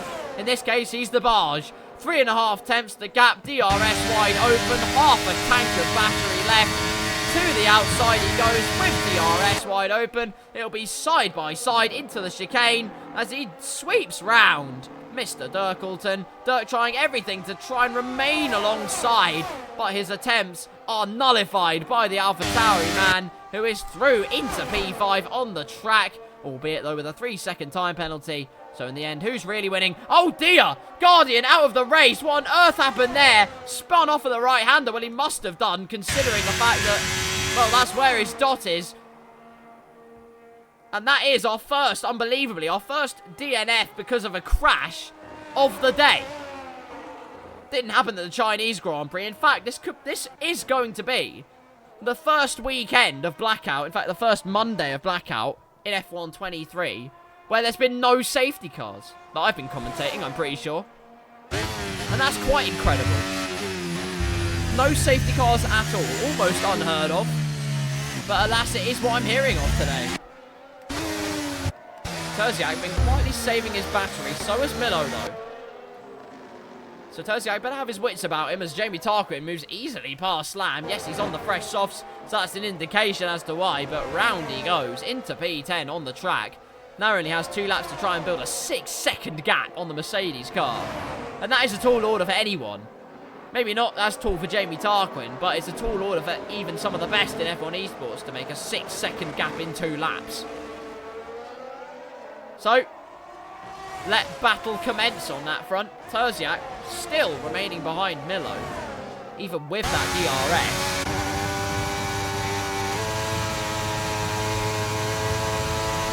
Crucially with surveillance, Miller with less battery as Big Sam gets past his teammate Magico into P8. Yes, he does have a penalty to his name, so my first question and foremost question is why, but I guess because Jamie Tarquin, they need to protect themselves from him, and he's coming in like a bull in a china shop with absolutely zero control and 100% aggression and 100% pace for that matter. Gap already to slam is 2.1 seconds for Jamie Tarquin. As Terziak has now decided enough is enough. Down the inside, he thinks about going, but he's going to bide his time again here. The battle will continue as through the first 2 corners, the Alpine driver goes. He's been teasing Milo. Another 3-second time penalty for Jamie Tarquin through the final 2 corners. Now is to get a 9-second gap in just over a lap. That's surely impossible. Oh no! Buck 57 with a little spinneroonie. And that has cost him big time. Perhaps start could be in the offing, but DRS for Terziak. His chance to claim P2. He's not going to deploy any battery whatsoever. I have no idea why. It's because Milo has deployed all of his battery. And now Terziak has a great opportunity and great slipstream. Provided he gets the exit he wants out of this corner. Yes, now he drops the anchors into the ocean, and he's turned his motor on towards the right-hander. Look at the speed he has. Milo defends to the inside. That was quite interesting, but round the outside, Terziak will try to go. Surely not. Round the outside of Milo. Stop it right now. Side-by-side action. Terziak is through. Unbelievable racecraft, but this man, what can you say? He's done it again. He's done it again. So many times he's been dominant. Now he's unstoppable and invincible. Thanassi is your champion of champions for Season 2 on F1 23. So many had queries. So many tried to challenge him. But none could do it. And he is your Blackout Racing F1 23 Season 2 champion of the world. Unbelievable season from Thanassi.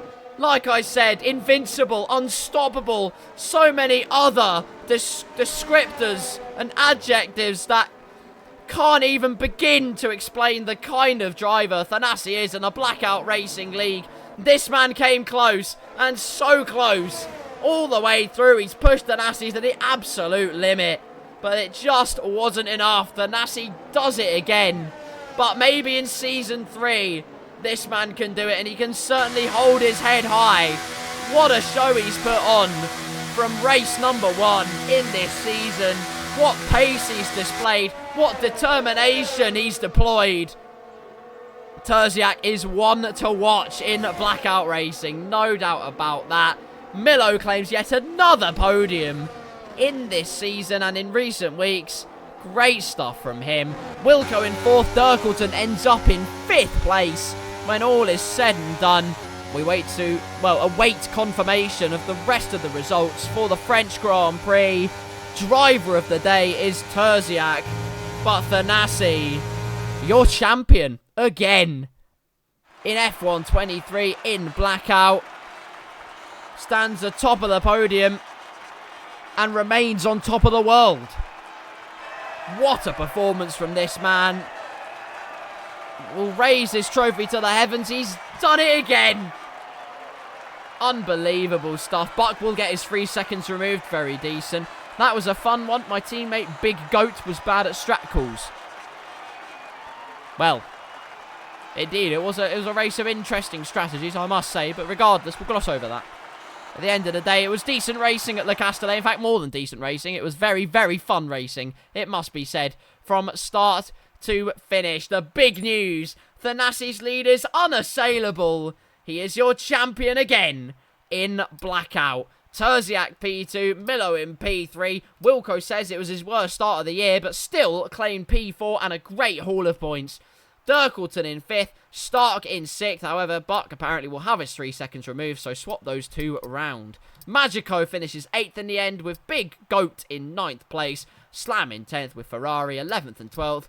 Guardian 13th, the only DNF and the only retiree of this race. Unbelievable. No safety cars at all this week. Pretty much unheard of in Blackout, or in fact any league racing series, to be honest with you. But there we are. What a week of Blackout Racing. And I'm left speechless.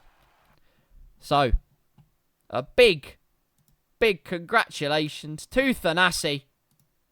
Once again, he is your champion of champions in the Blackout Racing League. And what can you say? He deserves it. He absolutely deserves it. What a season from the Greek god himself. He's called himself Zeus for a reason. At the French Grand Prix, he gets the job done with a 10-second advantage in the end. Ending the season as he started. Dominant. Ending the season as he ended last season as well. Dominant. Thanassi really has been an absolute force to be reckoned with. Since the very beginning of F1 23. But Season 3 is not too far around the corner from now. Obviously, no Blackout next week because next week is Christmas Day. And if you're going to decide to tune into Blackout on Christmas Day, why? It's Christmas. Have fun. Not that Blackout isn't fun, to be quite clear. Blackout is the most fun thing you could watch on Christmas Day. But we all have things to do on Christmas Day. We all have fun celebrations to have. And many other things besides. But on the week before Christmas, it gives the gift to Thanassi of a championship win. It gives Terziak the gift of a top 2 in the championship in his first F1 23 Blackout season. And Milo potentially could have secured 3rd in the Drivers' Championship as well. I'm not too sure on the confirmation on that one, but it is very, very possible indeed. A rundown of your 2 races for today then, and then we shall bid farewell to Blackout Racing round 23 and 24, China and France. Well, in the first race at the Chinese Grand Prix, the racing was quite decent, it must be said. It was very, very decent indeed. The slipstream and the DRS was indeed the determining factor. Thanassi dropping down to last at the first corner. I'll say it's because his steering column had a skill issue, and then he found some flex tape, taped it all together, and managed to get out on his merry way. From there, it was a conquest. Try and go from last to first. He did exactly that. And he did exactly that to a T. Thanassi took the win at the Chinese Grand Prix, albeit with Jamie Tarquin with a late charge on ailing softs as well. But in the end, he and Terziak both ran out of fuel before the end. And Wilco was not too far off the back of Terziak come the end. Although my screen had a skill issue. Apparently Wilco was extremely much slower than he was. And Big Sam could have overtaken him. That wasn't the case. In fact, the biggest story of all, was aliens. It was aliens. Milo was absolutely possessed by aliens. From about halfway through the race, couldn't get his car off of the apex. And in fact, managed to turn his phaser on. So, credit where credit is due, he did manage to stop the alien infestation from ruining other people's races. But it certainly is no consolation for his race, as he finished plumb last.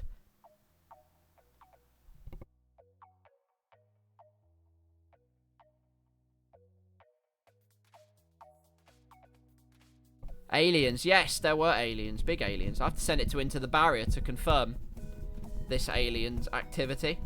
I don't even know if his email for alien sending clips still works, but I'm going to send one in anyway. That'll be very interesting indeed. Magico sent a dancing dinosaur. He's raving to this music, and you should be too. Chinese Grand Prix was a question of strategy in the end. Mediums to hards proved to be the way to go, although softs was bold and ambitious. It almost worked out for Jamie Tarquin had he put enough gasoline in his car. With no safety cars, though, it was not to be. Thanassi taking the win, but start claiming the fastest lap, and on the last corner, getting into P10. A nigh on unbelievable effort from him, so I'll give him a clap. There's your clap, my friend. And then we headed off to the French Grand Prix. Qualifying was not a spectacle, I'll be honest with you. Everyone had one lap because it was raining at the beginning of the session, and then after that it was processional. In fact, it was really a glorified test session with the intermediate tyres. Drivers went out, showed what they got. I foolishly thought that was what the race could look like with the potential intermediate conditions. No, there wasn't. There was no intermediate conditions at all, and I wanted to cry. But there you go. Ended up with Terziak taking pole, but with a jousting fest between himself and Guardian. Ended up with Terziak getting a 10-place grid penalty. And that was not ideal at all. Demoted him down to P11. And then, well, most of the championship, most of the front runners of the day were at the back of the grid. Jamie Tarquin, Thanassi and Terziak all at the back. And Stark got disqualified from qualifying. Went on softs, had a bit of a slidey issue. And then ended up driving the wrong way. And Codemasters did not look favourably upon that particular eventuality. As a result, they slapped him with the open arms of disqualification. Thank you, Mr. Magico. That is very kind of you indeed. I love you too. My husband. But there we are. And in the race, sorry, I forgot to draw down the race. The racing was absolutely excellent, it must be said. There was a bit of controversy, a bit of drama in places. Did Turk take out Jamie Tarquin? It's not my place to say. It's for you to decide. But it's a community league at the same time, so be nice. Whatever the situation, it did not help Jamie Tarquin's race in the slightest. Another race that wasn't helped was Buck 57's, as he got half spun at the chicane. That seemed to be the point of no return, either that or the sweeping right-hander towards the beginning of Sector 3. That seemed to be the place where most drivers bit the bullet. One man that didn't, though, again, was Thanassi. Started near the back, got to the front, did the undercut, got ahead by 4 seconds, and that was the end of that. From there, he was absolutely unstoppable and went across the line to claim his second championship on F1 23. However, I'll be coming for his crown. Just you wait. I'll be, in theory, getting over it and racing next week. That'll be quite fun, won't it? Oh, yes, it will. Potentially on New Year's Day. However, that is subject to whether all the drivers are available, because, of course, it is New Year's Day, and people might be doing things. We have to remember, it is New Year's Day after all. It's that or a raving hangover. So, we'll find out what happens on that front. It might be then, it might be the 8th of January. And then, exciting news, a potential for the Triple Crown of Motorsport to come about. Yes, we will actually be doing Indy 500 and Le Mans at some point. Don't know when, but we'll figure that out. And when we do, I will let you know. And we'll have some great fun. It should be during the off-season, between Season 2 and Season 3 of F1 23 Blackout Racing League. So that will be quite fun. So make sure you keep your eyes glued to the screens for that eventuality. Well then, that completes another, quite frankly, magnificent night of Blackout Bonanza. Oh yes. So thank you all very much for tuning in. Thank you so much to Blackout Gaming for allowing me to commentate over this series. As I always say, I can't imagine anything else I'll be doing with my Monday evening. And this is the best way I can spend it. Really, really it is. And what a Christmas gift it is. There is no Blackout Racing this Christmas, excuse me, because it lies on the Monday. What I can say, though, is if you haven't seen this one, and you want to watch it back, or any other of the Blackout VODs, go to my YouTube channel, KarlsCars, subscribe, and then go to the commentary playlist. From there, you can see every single Blackout I have ever done in full HD and glory. And you will all enjoy it very much and get waves of nostalgia and cry with unbridled joy. So, once again, thank you very much for watching wherever you are in the world. Good morning, afternoon, evening, and night. I'll leave you with the sultry tunes of no copyright sounds, except sometimes they copyright, which is quite weird. Join us again in 2 weeks' time, potentially maybe 3 weeks, for more Blackout Racing for the final 2 rounds of the championship. Until then, thank you for watching, and good night.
superhero.